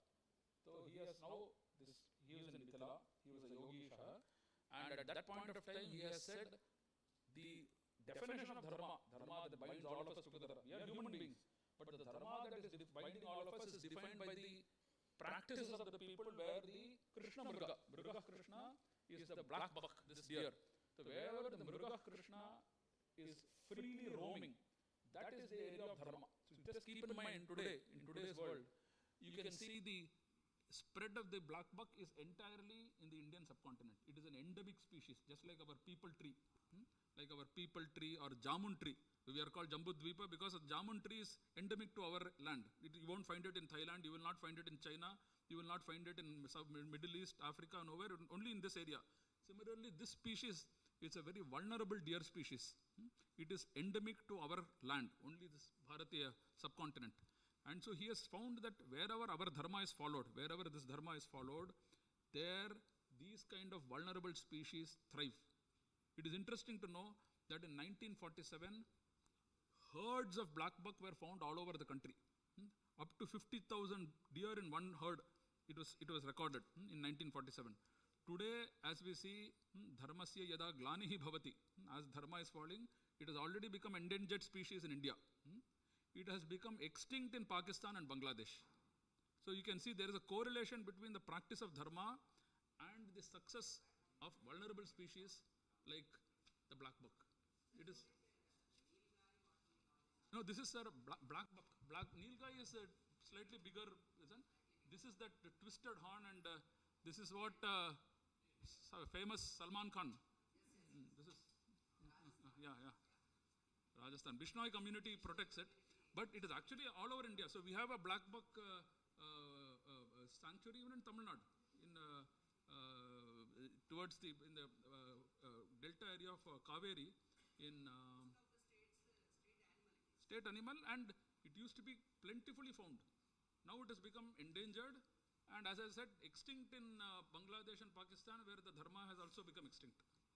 So there is a correlation between dharma and this. Similarly, we talk about all this Yajnavalkya Smriti and all that, there are commentaries about this.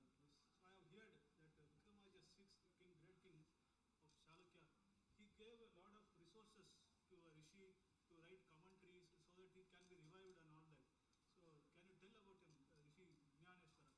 connected. So today, for us, Vijnaneshwara is one of our primary understanding, sources of understanding of Dharma.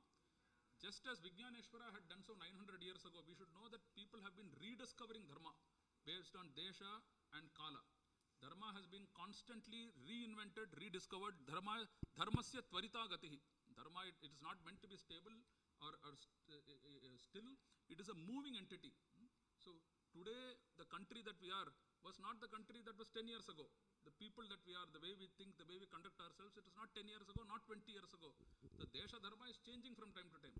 And with that lens, we have to keep reinterpreting the Dharma. So what Vijnaneshwara taught us is 900 years ago, they had just emerged from a nearly 1,000-year period of primarily Buddhist influence. So today we are sitting in Kanchipuram, thinking that we have a Vedic parampara here, etc. At one time, this used to be Vyapaka Dharma here used to be Buddhist. Not only here, even in Karnataka, even Orissa, you have this Udayagiri, all those places. All over the country, we had Buddhist influence. And the country, including Adi Shankaracharya, was instrumental in sort of removing that eclipse from the land. So at that time when people were emerging around 900,000 years ago, they had to rediscover. So not only this, they had to rely on the Smritis, they had to even reimagine what the Smritis would have said. So Yajnavalkya had reimagined the Shrutis in his Smriti 2,500 years ago. Vijnaneshwara had to reimagine the Smriti 900 years ago. So what it shows us that this process is possible even today. We can reimagine the Dharma today based on our sensibilities. And so Vijnaneshwara brought out a very compassionate, because there were more orthodox definitions also, more orthodox interpretations. He brought out a compassionate interpretation of the Yajnavalkya Smriti. And because of the daya that flowed in every writing of Vijnaneshwara, it is fairly liberal. It gave more rights to disempowered people, including women, etc. And that had become accepted as the standard bearer of Dharma throughout the country. So when the British came, 900 years ago, Vijnaneshwara wrote. So when the British came here around 300 years ago, they found all over the country people were accepting Vijnaneshwara's definition of Dharma as the standard basis in our country. So that is why he has stood the test of time, he has been accepted by people, and so therefore he becomes an important point for our rediscovery. It becomes interesting, sir. So can we know what is there in the Yajnavalkya? What is the structure? What are the chapters or how it is written? So the Yajnavalkya Smriti finally has, if you look at it, 3 adhyayas. There is the Achara Adhyaya, there is the Vyavahara Adhyaya, and then there is the Prayashchitta Adhyaya. The Achara Adhyaya talks about what is good conduct, what is Dharma. But Dharma can only be mentioned, we can only say some few aspects of Dharma. Eventually people will start breaking the Dharma. There will be Adharma also in society. So Adharma has to be caught. People who are performing Adharma, etc. have to be identified. For that you need the net of Vyavahara. So if you look at the text, the volume of the text, most focus has been on Vyavahara. So it is easy to say what is right, but then it is difficult to catch what is wrong. What is Vyavahara, sir, actually? What is Vyavahara actually? Oh, so Vyavahara becomes dispute and dispute resolution, and to catch wrongdoers. If somebody has done wrong, that is our legal system. The entire system of courts, lawyers, everybody sitting and making a living today is primarily to catch who is right, who is wrong. So that process of finding out who is correct, kaha dharmi, kaha adharmi, that process is Vyavahara. So can you introduce about that? What is Vyavahara there, so that we can at least have some introduction to that? Okay, so some of the interesting or what contemporary topics that we see in Vyavahara that we see even today. One is Sadharana Vyavahara Matrika. It talks about how dispute resolution system has to be framed. What is the procedure? How a court should function. A good effective court, how it should function, the rules for that. Sadharana and Asadharana Vyavahara Matrika. Runadana deals with debts. So for a student of management, for a student of commerce, for a student of law, when you have to deal with how money is transferred between people, Runadana gives us an idea of what is the correct way to talk about debt and the rights of the creditor and debtor. Then, as I said, Daya Vibhaga, how family property should be apportioned across generations. If there is a grandfather who has earned money, how that money will go to his children, how it will go to his grandchildren, all that is discussed in detail in the Daya Vibhaga, because that is the source of most disputes in any society, not only in India, across the world.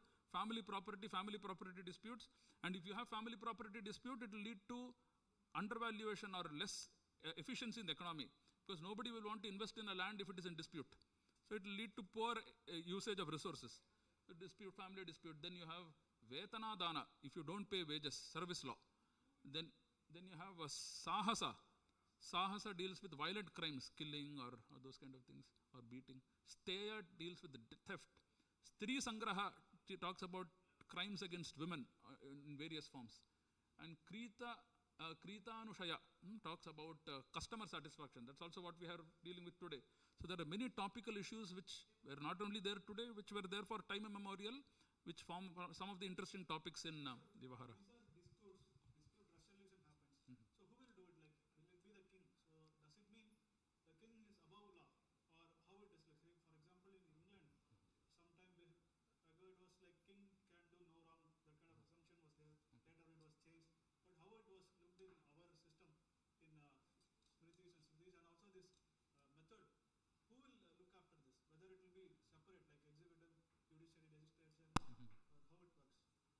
So there is a lot of discussion on this topic in the Sadharana Vyavahara Matruka, which gives the basic template for how dispute resolution should take place in a state. And if you look at the Sadharana Vyavahara Matruka, Vyavahara is primarily based on a Sabha.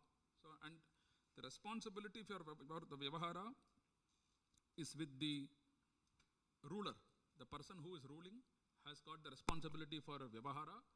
And even there, it is important because there is a deviation from, if you look at the separation of power concept today, we say there are three pillars to democracy. One is the executive, one is the judiciary, one is the legislative.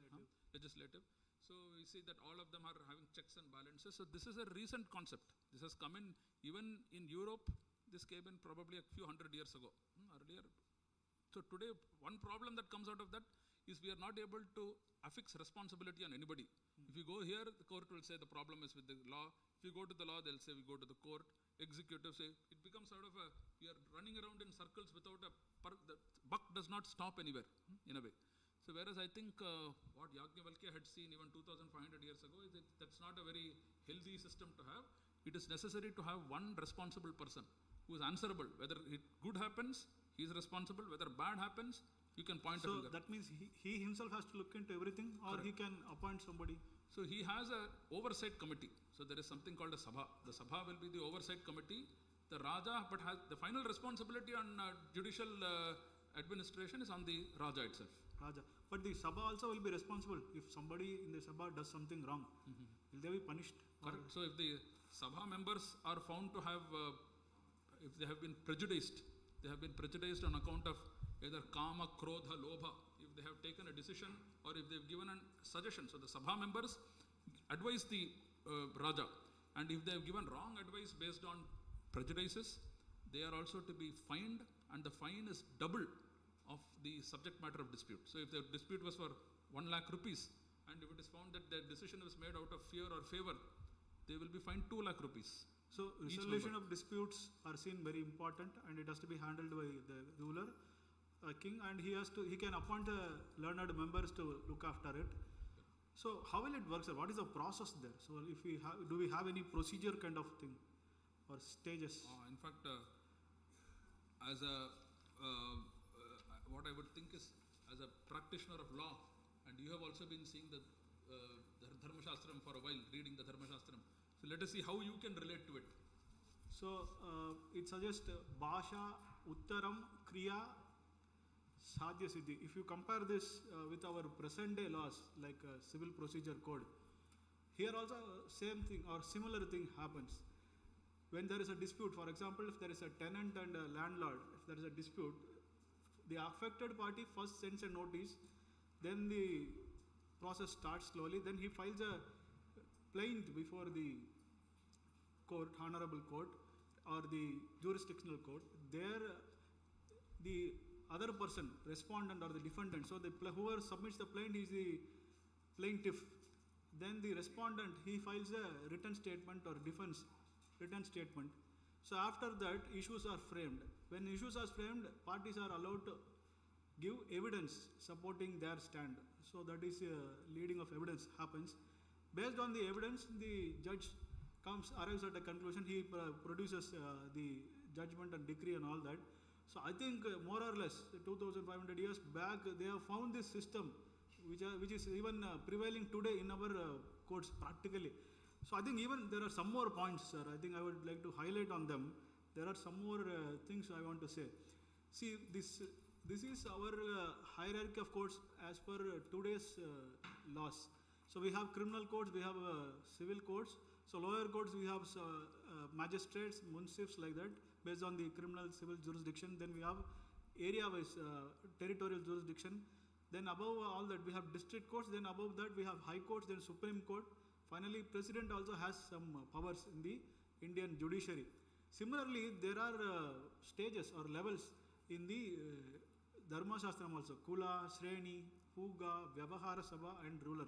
So can you, sir, compare or give some explanation on this Kula, Shreni, how it was? I think the Kulas were looking into the family level, because family disputes, as we see, are the primary basis of disputes in any society. So the family level disputes can be taken care of at the Kula level, where the elder in a particular family can dispense justice, and those are similar to our mediation systems as of today. They are less strict in terms of the evidence, etc., but resolutions can take place. Then Shrenis take place where you have disputes within a particular profession or within a particular trading guild. Let's say all blacksmiths or all goldsmiths. So there could be a gold-related dispute, some association, etc. So, or association of lawyers, for that matter, association of chartered accountants. So if you have a common association, they can resolve disputes within their members at one level, Shrenis. Then when there are multiple Shrenis and Kulas coming together in a large administrative setup like a city, then you have something called a Puga. And those Puga or even large villages. So that the Puga level, you will have an authority that can decide disputes. And if one is dissatisfied, you keep going up. Eventually, you go to the Vyavahara Sabha, which is like our court, state appointed court. Vyavahara Sabha is formal. They will look at disputes, and Vyavahara Sabha used to have very strict provisions. If you say a lie, if you make a wrong statement in Vyavahara Sabha, you can be fined equal to the value of the dispute. So if I have said you owe me 1 lakh rupees, and if I make an untruthful statement, and if it's found, I have to pay 1 lakh to the state as a fine. So Vyavahara Sabha becomes the danda also is applied there, and Vyavahara Sabha has the right to punish. So yes, so it looks like there are many things that are even practiced today. I think, sir, even in the evidence and other provisions, there are comparatively similarity here. See, for example, this complaint we just saw in Shloka 6 of the Yajnavalkya Smriti talks about how to make complaint. What are the contents of complaint is given in detail. So the parties, who is like the complainant, against whom the complaint is given, what is the subject matter, address and all that. So details which are to be given in the complaint is also explained in the Shloka 6 there. Similarly, we have in CPC, Order 7, Rule 1, talks about the plaint, what has to be the contents. So how we have to make the complaint. The contents are also clearly given there. If you see, Shloka 5, 6 talks about authorized representations. For example, father can represent son in court, like that. Similar provisions are there in Order 3 CPC, Civil Procedure Code has that. Then we have this interesting thing of Pranyaya. Pranyaya is equivalent to our double jeopardy in the constitution or the res judicata. Double jeopardy means that no one can be punished twice for the same crime. So one has been punished once for looting some money. He cannot be again punished for the same thing. So similarly in a civil matter is already decided by a court. You cannot waste time in another court saying or making the same complaint. So that's called res judicata in civil nature. So either double jeopardy, res judicata is covered under the Shloka 7 of the Yajnavalkya Smriti, which is defense available to the defendant saying this case is already decided. That's called pranyaya. Then we have there are talks about evidence, onus of proof. So when I say something, when I assert something, this exists, who has to prove it means it is the person who is asserting that. So who will prove? See, both parties will say something. Who has the responsibility to prove it? That is called onus of proof. Similar provisions are there in our this recent BSA also. That because Indian Evidence Act is amended now, we have the recent BSA. BSA also talks about this. What are the types of evidences we have? Yes, sir. That is. These are the things we can see in the Shastram. See, in our present day law, we have documentary evidence, electronic evidence, oral evidence, and all that. We have witness examination and all that. This is about Shastram. So there we have means of proving truth, pramanam. Then we have human means, manasham. Manasham means like oral witness. Divyam is a special, like through RDLs. They have to prove something through RDLs. Then we have a Manusham is through Likitam Bhukti Sakshi, that is written documents. Then we have by enjoyment. I have been enjoying this property for so long time, so I am the owner of the property, like an adverse possession kind of thing. Then we have oral testimony, like witness. Even in the document, we can see official documents, like we have patta, we have encumbrance certificate, like official documents and private documents and all that, sale deeds and all that. So when we talk about documents and all that, it always relates to the property. So you are telling about this, there are a lot of property disputes, almost 75% are of related to property and all that. How it is dealt with in Shastram, say, how they talk about this family wealth and how it has to be distributed, inheritance. So one way to look at family property, because Shloka 114 of the Yajnavalkya Smriti in the Vyavhara Adhyaya says, Vibhagam chet pita kuryad ichhaya vibhajet sutan jyeshtham va shreshtha bhagena sarve va yasyus samamshina. So this and multiple following shlokas, they bring out the principle that there has to be a sense of equality in distribution of property. So the Jyeshtha, the eldest son, can at the lifetime of the father, his own self-owned property, he can give a small 1/8 or 1/16 portion as an extra favor, because he might have some family responsibilities, he has to take care of certain rituals, etc. Elder son might get some small facilitation. But the overlying principle is that it has to be equally distributed. No, the elder son, especially if you have sons through various mothers, some sons would be much older than the youngest son in the family. So nobody should take advantage, any person raising a dispute, because all these provisions in the Yajnavalkya Smriti were functioning like our fundamental rights today. So fundamental rights, I can directly take it to the High Court or Supreme Court. Similarly, if there is any breakdown in the relationship where I can cite a Smriti provision and say, look, this Smriti provisions has been held against me by the action of so and so person, I can directly take it to the Sabha of the ruler and I can expect to have justice at that point of time. So sir, you are explaining well about this property and all that. So today, like recently also we have been celebrating International Women's Day and all that. So we have a lot of women here, almost more than 50%. What about their rights? Do they have any financial right? Because people talk about this. The interpretation of Vijnaneshwara especially on the Yajnavalkya Smriti clearly brings out the fact that women have got special property privileges, especially in the form of Stridhanam. So Stridhanam is obtained by the women through rights obtained from various relations. And Stridhanam always flows to the women. That is, mother's rights flows to the daughter. So if mother has in Stridhanam form any land or property or gold or any other kind of movable or removable property, the first right to that goes to the daughters. So it means son cannot claim the mother's property. If there is a daughter, if there is no daughter, maybe the son can come in place of the daughter. So daughter has first rights to Stridhanam. Stridhanam is also exclusive, whereas there is no Purushadhanam. There is no concept of Purushadhanam. Whatever land is owned by the family has to be managed by the Karta. That is equally given to all family members, including women. So the male property is always common property. Whereas Stridhanam, there is a concept of exclusive property for her enjoyment, because even a woman has Purusharthas. Dharma, Artha, Kama, Moksha, she has to do Dhanam, she has to do her Artha, take care of her Kama, take care of her Moksha requirements. That money, that property she has. So in Stridhanam, the daughter can claim mother's property, that is here, and they have special rights. So does it mean they cannot claim from the common property? Is it like that, or do they have right over family property also? Even so, there the Shloka 124, for example, says, Pitrubhyam yasya yad dattam tattasyeva dhanam bhavet pitururdhvam vibhajatam matapyamsham samam harit. So that means even a mother, if a person dies, he leaves behind widows and sons. When there is division of property amongst the sons, they have to ensure whatever share goes to the son has to go to the widowed mothers as well. If there are more than one mothers in the widows, all of them will get the share equal to a son. And in the devolution of property, there is also provision for devolution to daughters in the absence of certain classes of people. So therefore, there is clear understanding, but this was not without controversy. There were some orthodox thinkers used to say, no, women should only be given rights for bhojanachadana parimitam. But then Vijnaneshwara brought out the aspect that no, they have a separate right to ownership of property, and this Vijnaneshwara is 900 years ago. separate right to property, and it was that view of Vijnaneshwara that prevailed across the country. Across the country, people adopted that viewpoint. So that we should So, sir, keep in mind. you've been regularly saying compassionate. He has been so compassionate towards everybody like that. So, see, normally we see property getting devolved to children.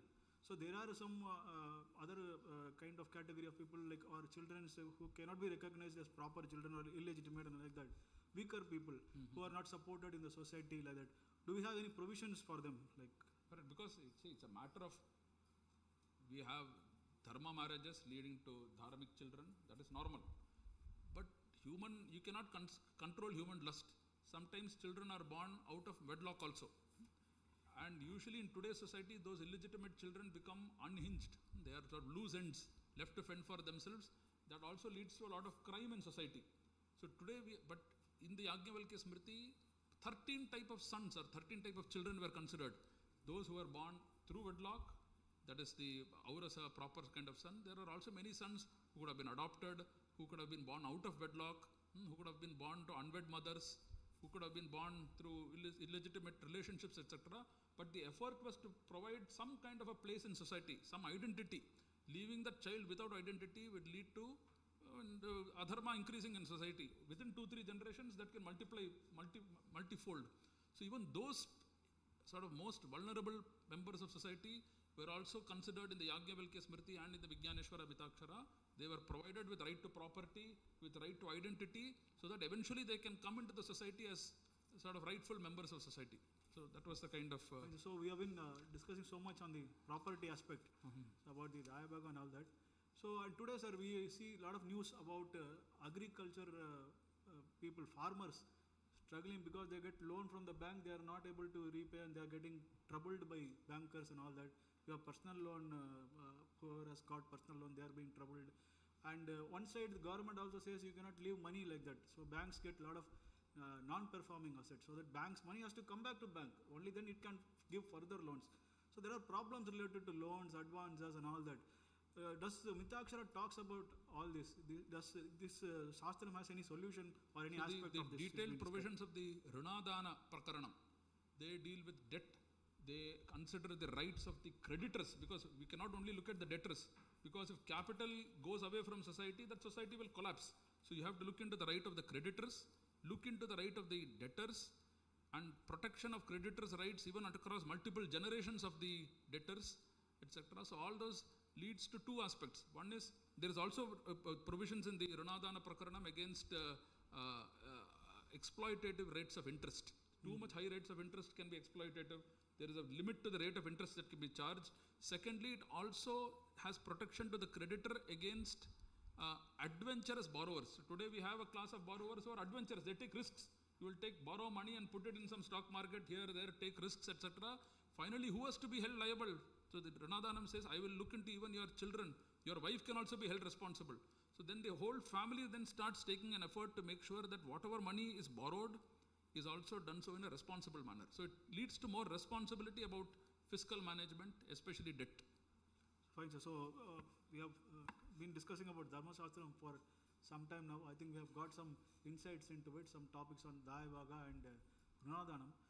So, sir, you also said about Dharma, Artha, Kama, Moksha. When you talk about Artha, we always talk about Arthaashastra, Chanakya and all that, management, governance and topics like that.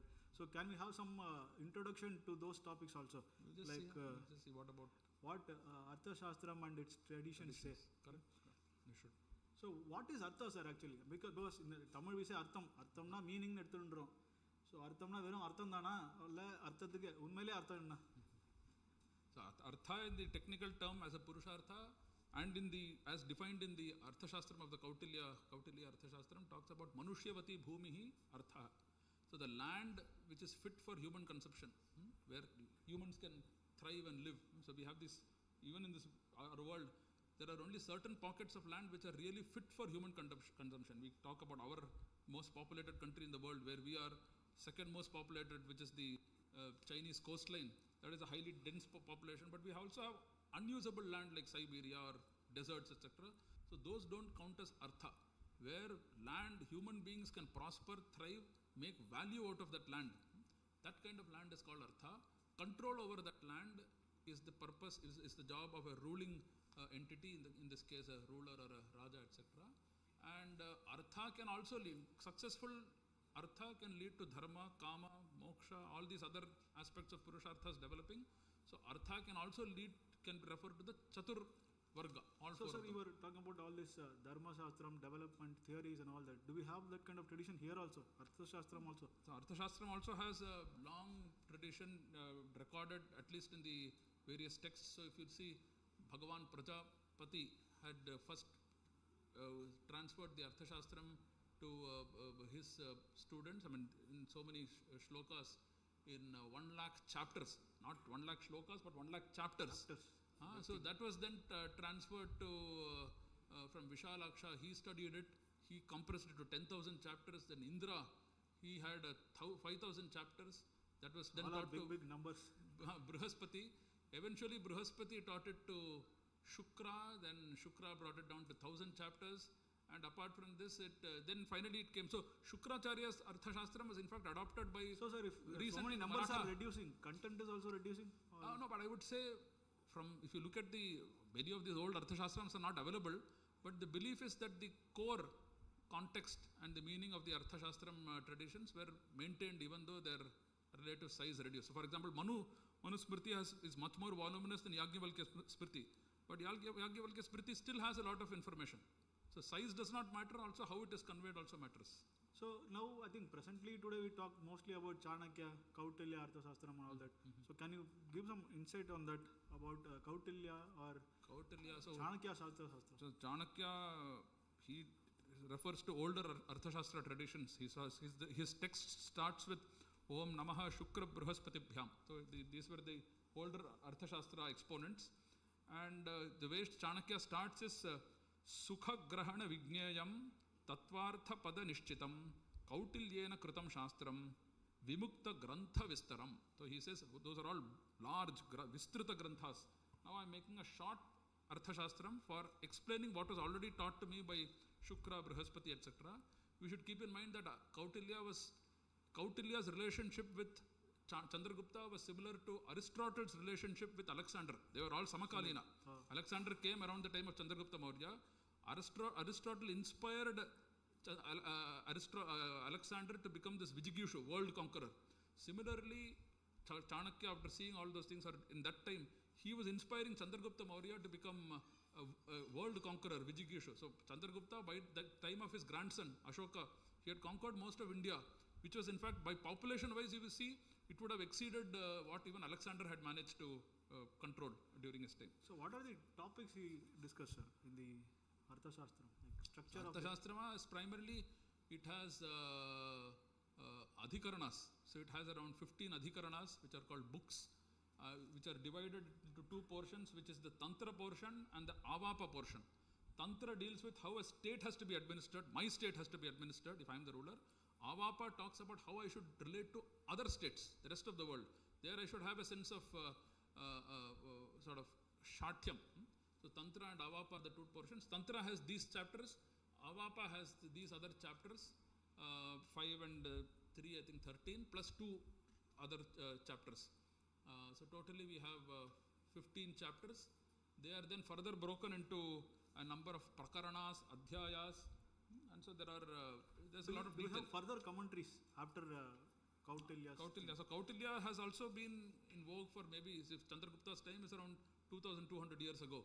From that time there have been many commentaries, but unfortunately many of these traditions were lost.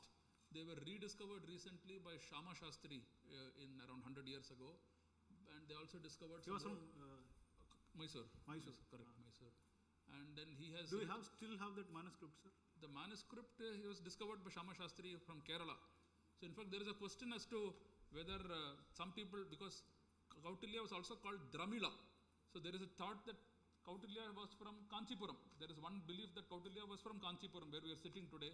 Another thought is that he is from Kerala, because a lot of the traditions are now in Kerala among the Nambudris. Another thought is that he was from Punjab, because he says Chanakya is from Chanaka Desha, and that is supposed to be somewhere in Punjab. So there are various thoughts with regard to his various source, but different writers from different views. There are Vedic thinkers who have written on Chanakya, Buddhist thinkers have written on Chanakya, Jaina thinkers have written on Chanakya, Charvaka thinkers have written on Chanakya, but what we should understand is he was accepted across viewpoints, what he said. So that is why he goes beyond Arthaashastram to even a position of Niti. So normally people say ruler has to punish the wrongdoers and safeguard his good citizens and all that. So when we talk about that, that refers to governance like that. So we have had good kings like Cholas, Pallavas were there here in Kanchipuram, Buddhas, Chavalukyas and all that. So does Arthaashastram, what it says about governance, any idea about those things? So Arthaashastram, so the ruler is the linchpin, the apex of governance is the ruler. If you improve the quality of the ruler, you can expect good governance. So there is a lot of focus on the Raja or the ruler, educating the ruler and bringing out sattva in him and reducing rajas and tamas is one of the focus. What is sattva, sir? So sattva, if you see, it is the ruler has to possess the sattva. The primary definition of sattva we see is that he should take action without self-interest. He should not do it for myself, not myself, my family, my growth. It should not be an enterprise. It should not be run as a business. He should think of it as a selfless, a public activity. That should be the essence of sattva. And there, one of the definitions of sattva which is brought out is the removal of the 6 aris: kama, krodha, lobha, mada, mana, harsha. Having those are mental prejudices. And if you relieve yourself of those mental prejudices, you are more likely to be successful. So there is a shloka in Chanakya, written by Chanakya, which says, Arishadvargam utsrudya jamadagniyo jitendriyaha ambarishascha nabhago pubhujate chiram mahim. So they conquered and ruled the world for a long time by making sure that these Arishadvargas are not prevalent in their behavior. Similarly, if you don't have sattva, if you don't have sattva, so then you have a list of, Chanakya has given a list of many rulers, including Ravana. So Ravana was a great ruler, he had a lot of knowledge, but he was not able to control his mother. Because of his mother, he went around to Parastri, Apaharanam, etc. He did all those things. So because of those various examples, like Ravana, then various other examples given in Chanakya, he says, Ete cha anye cha bahavaha shatru shadvargam ashritaha Sabandhu Rashtra Rajano Vineshur Ajitendriyaha. So if you don't have control over the Indriyas, you will be destroyed. Along with not only you, your Raja, your Kosha, your Sena, your entire Bandhavas, everybody will be destroyed. So therefore it is first necessary for the Raja to have sattva, have control over rajas and tamas, to be able to exercise an extent of lack of self-interest, not doing it out of self-interest, out of public interest. Those are the kind of qualities in a ruler which are likely to succeed. And so does it also talk about, these are qualities, anything about knowledge or... Correct, because it talks about the importance of vidya. So it says, in the Chanakya himself has said, Vidya vinito raja hi prajanam vinaye rataha ananyam prithivim bhunkte sarva bhuta hite rataha. So that's what, if the king has got vidya, different types of vidya, which are important for a ruler, and he has got vinaya, humility on account of those vidya, only then he will be able to think about the praja. Otherwise he will think about himself and his own sensual satisfaction. Then he will be talking about the praja's vinaya. He will be worried that the praja themselves have to have a sense of vinaya, and it is that kind of society which will eventually be successful. So the vidya's contribution to a raja is important. So these there are topics about Trayi, Anvikshi. The 4 types of vidyas are shortly. The 4 types of vidyas are Trayi, Anvikshiki, Varta and Dandaniti. Out of that, Trayi is necessary, as we saw even earlier during Dharmasastra. The concept of a Trayi, which is Rik, Yajuh, Sama, or the Vedic Vangmaya, that is bringing out a timeless tradition which has stood the test of time, which is not necessarily dependent on fallible human thought. We are not trying trial and error method to see which is the correct path. This is a time-tested path which has the faith of the people. And so if the Raja is also able to align himself through a proper training of the Trayi as part of his Vidya, he is able to then appeal to the masses. So today also when we had an event like the Mahakumbh, 66 or 70 crore people went and attended. That means a good portion of our country still has a sense of what they want the dharma to be. So it means it requires a lot of analysis then. analysis. So How is it? the problem with Trai is that you can always have different interpretations. So you should be able to critically examine which interpretation is correct, which interpretation is wrong. That method is taught through Anvikshiki, which is Nyaya Shastra. It says, Pradeepas sarva vidyanam, upayas sarva karmanam, ashrayas sarva dharmanam, shashvad Anvikshiki mata. This is what Chanakya says. So it is able to illuminate all type of thoughts. It is able to give ideas how to execute plans. It is able to give ashraya sarva dharmanam. All dharmas can be examined using the Anvikshiki method. So therefore Anvikshiki becomes, in the opinion of Chanakya, as an important method of educating a prospective, effective ruler. So then what is Varta, sir? Varta means... Varta is all the professional, technical trades by which money is earned. So metal craft, it could be professional trades, it could be methods of business, corporate formations, etc. Agriculture, even today agriculture is one of the most important sources of livelihood for a majority of our population. So all of these, the fact that we have so many important breeds of cattle, so those breeds, Kangem breed or Halikar breed or Gir breed, they did not come out by accident. They are not for natural creations. They came because of human effort. Somebody in Tharparkar or Gir area, they have taken effort to breed a particular type of cow with these qualities. And today we have the Gir breed or Kangem breed.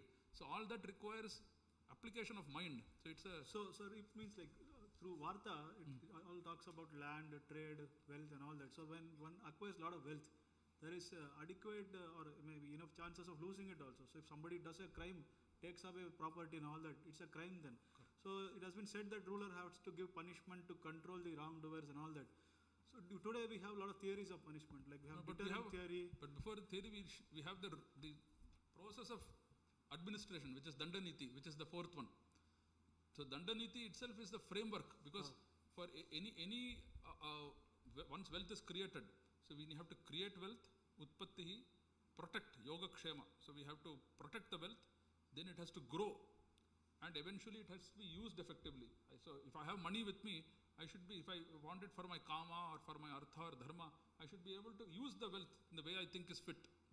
All that requires a proper legal system, or that requires a social framework that allows me to do as I please with my wealth. Only then I will be incentivized to earn more wealth. Yes. So therefore that is Dandaniti.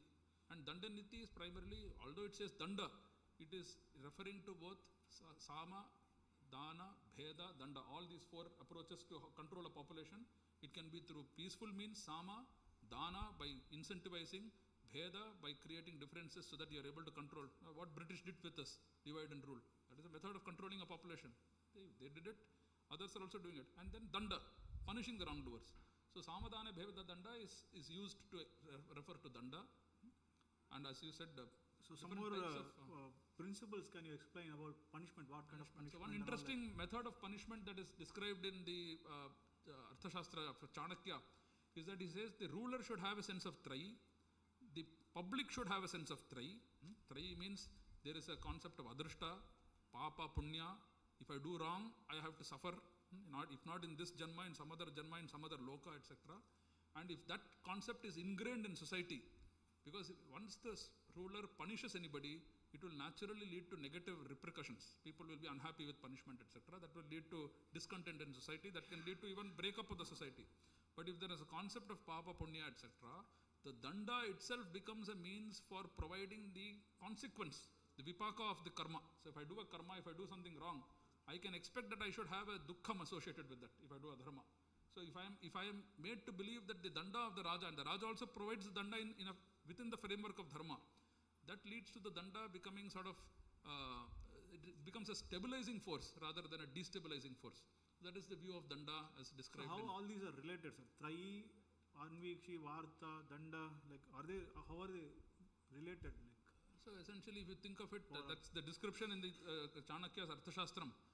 We find that it talks about Varta. You need to have wealth to survive. You need to have food, create wealth, agriculture. These are all basic steps. Then create various other systems of creating wealth. But then you have to protect that wealth. Then Danda Niti. So Varta leads to the need for Danda. Danda leads to the need for proper a society which has faith in a system that promotes good behavior or dharma and disincentivizes bad behavior or dharma. That requires a Trai, where people have faith. Because you can't have faith only in human words. You need to have faith that something that transcends the human word. So therefore, you need to have something which relates to an omniscient Paramatma, etc., whatever you call it. And you need to have an infallible system of Trai. And to understand whether the Trai is correct or wrong, to judge whether the Trai is meaningful, you need Anvikshiki. So these are the four systems which are interrelated. So from morning we have been talking about Dharmasastra, Arthaashastra and all that. Are they separate or are they related or can be comparable or how it is? I think Dharma and Artha are all relatable, and finally it is part of this common system of the Chaturvarga. But the Arthaashastram definitely talks about giving greater primacy to the Pratyaksha and Anumana, what you see in the world. You give value to that. And that is how our conduct has to be sort of promoted. Whereas the Dharma will talk about the Adrishta, giving more value to that. Even if you can't see the value of a thing, you believe in the Trai, etc., to act in a certain fashion. So the Dharmashastram will say, give primacy to Dharma. Arthaashastram will say, give primacy to Artha. That can be the possible differentiation between Dharma and Artha. But of course, I think today we've already overshot the time. But this is something that we should keep in mind with regard to the kind of topics, because we can't cover everything in a short discussion today. But this should sort of inspire, hopefully, some of you to take up a more detailed study of both Dharmashastram or Arthaashastram based on what you feel is interesting. Of course, there are various forums we can do so. We also run a small study group, and if anybody is interested, you can reach out and we can have a sort of an interactive session for a more detailed understanding of some of the topics. And we really look forward to some of you developing interest and coming out with a greater understanding, not for us, but for the world in general. Thank you.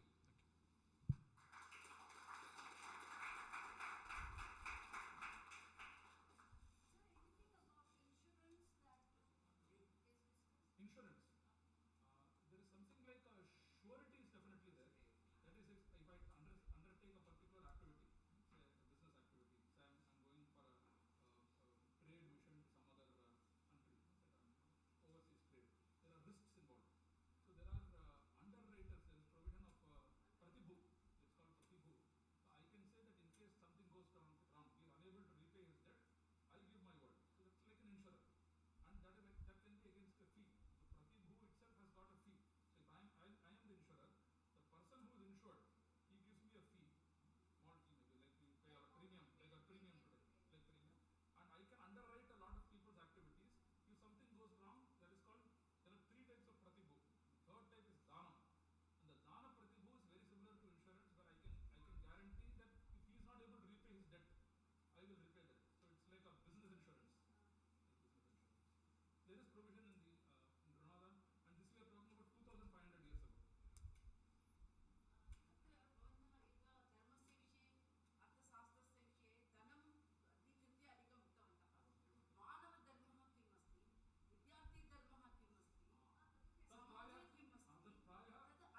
அதுக்கு ஒரு காரணம் இருக்குது. இப்போ எப்படின்னா இதெல்லாம் வந்து சாஸ்திர ரூபமாக நம்ம ராஜாக்கள் பயன்படுத்தின சட்டங்கள், அதுக்கப்புறம் கிராமங்களில் பஞ்சாயத்துகளில் இருந்தது. இப்போது பிரிட்டிஷார் ரூல் வந்ததுக்கப்புறம் அவள் எல்லாத்தையும் எழுத்துப்பூர்வமாக கோடிஃபிகேஷன் பேர் எல்லாத்தையும் எழுதி செக்ஷனாக பண்ணிட்டான்.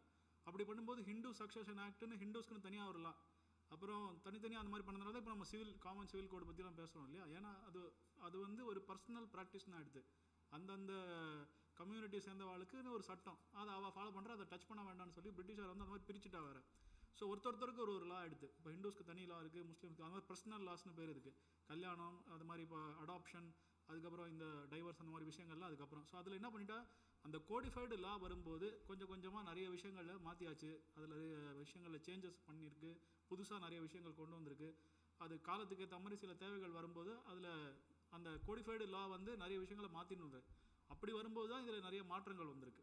அதனால இப்போ நம்ம இப்போ சாஸ்திரத்தில் பார்க்குற சில ப்ரொவிஷன்ஸ் நமக்கு நடைமுறையில் இல்லை. உதாரணமாக இப்போ ஸ்ரீதனம் தமிழில் யாருக்காவது சொன்னாக்கா அது வந்து கல்யாணத்தப்போ கொடுக்குறதுன்ற மீனிங்கில் தான் எல்லோரும் புரிஞ்சுப்பா தமிழில் இருக்கிற வாழ்க்கை. பட் ஆக்சுவலாக ஸ்ரீதனம்ன்றது அம்மாவுடைய சொத்து பொண்ணுடைய சொத்து, எத்தனை பேர் இருக்காளோ அத்தனை மகள்களுக்கும் சேரும், தாயாரோட சொத்து அத்தனை மகள்களுக்கும் சேரும். மகன்களுக்கு அதில் மகள் இருக்கும் பட்சத்தில் மகனுக்கு அதில் உரிமை இல்லை, அப்படி தான் இருக்குது. பட் இதெல்லாம் வந்து காலப்போக்கில் மாறின விஷயங்கள். ஸோ திருப்பி அதை கொண்டு வர முடியுமா அப்படிலாம் தெரியாது, அல்லது அதை செயல்படுத்த முடியுமான்னா அதுவும் நம்மளால் சொல்ல முடியாது. ஏன்னா இன்றைக்கி தேதியில் சட்டத்தை உருவாக்குற அதிகாரம் கான்ஸ்டியூஷன் படி யாருக்கு இருக்கோ அவள் தான் அதை செய்ய முடியும். So it is all left to the Indian constitution and the honourable legislators and all that.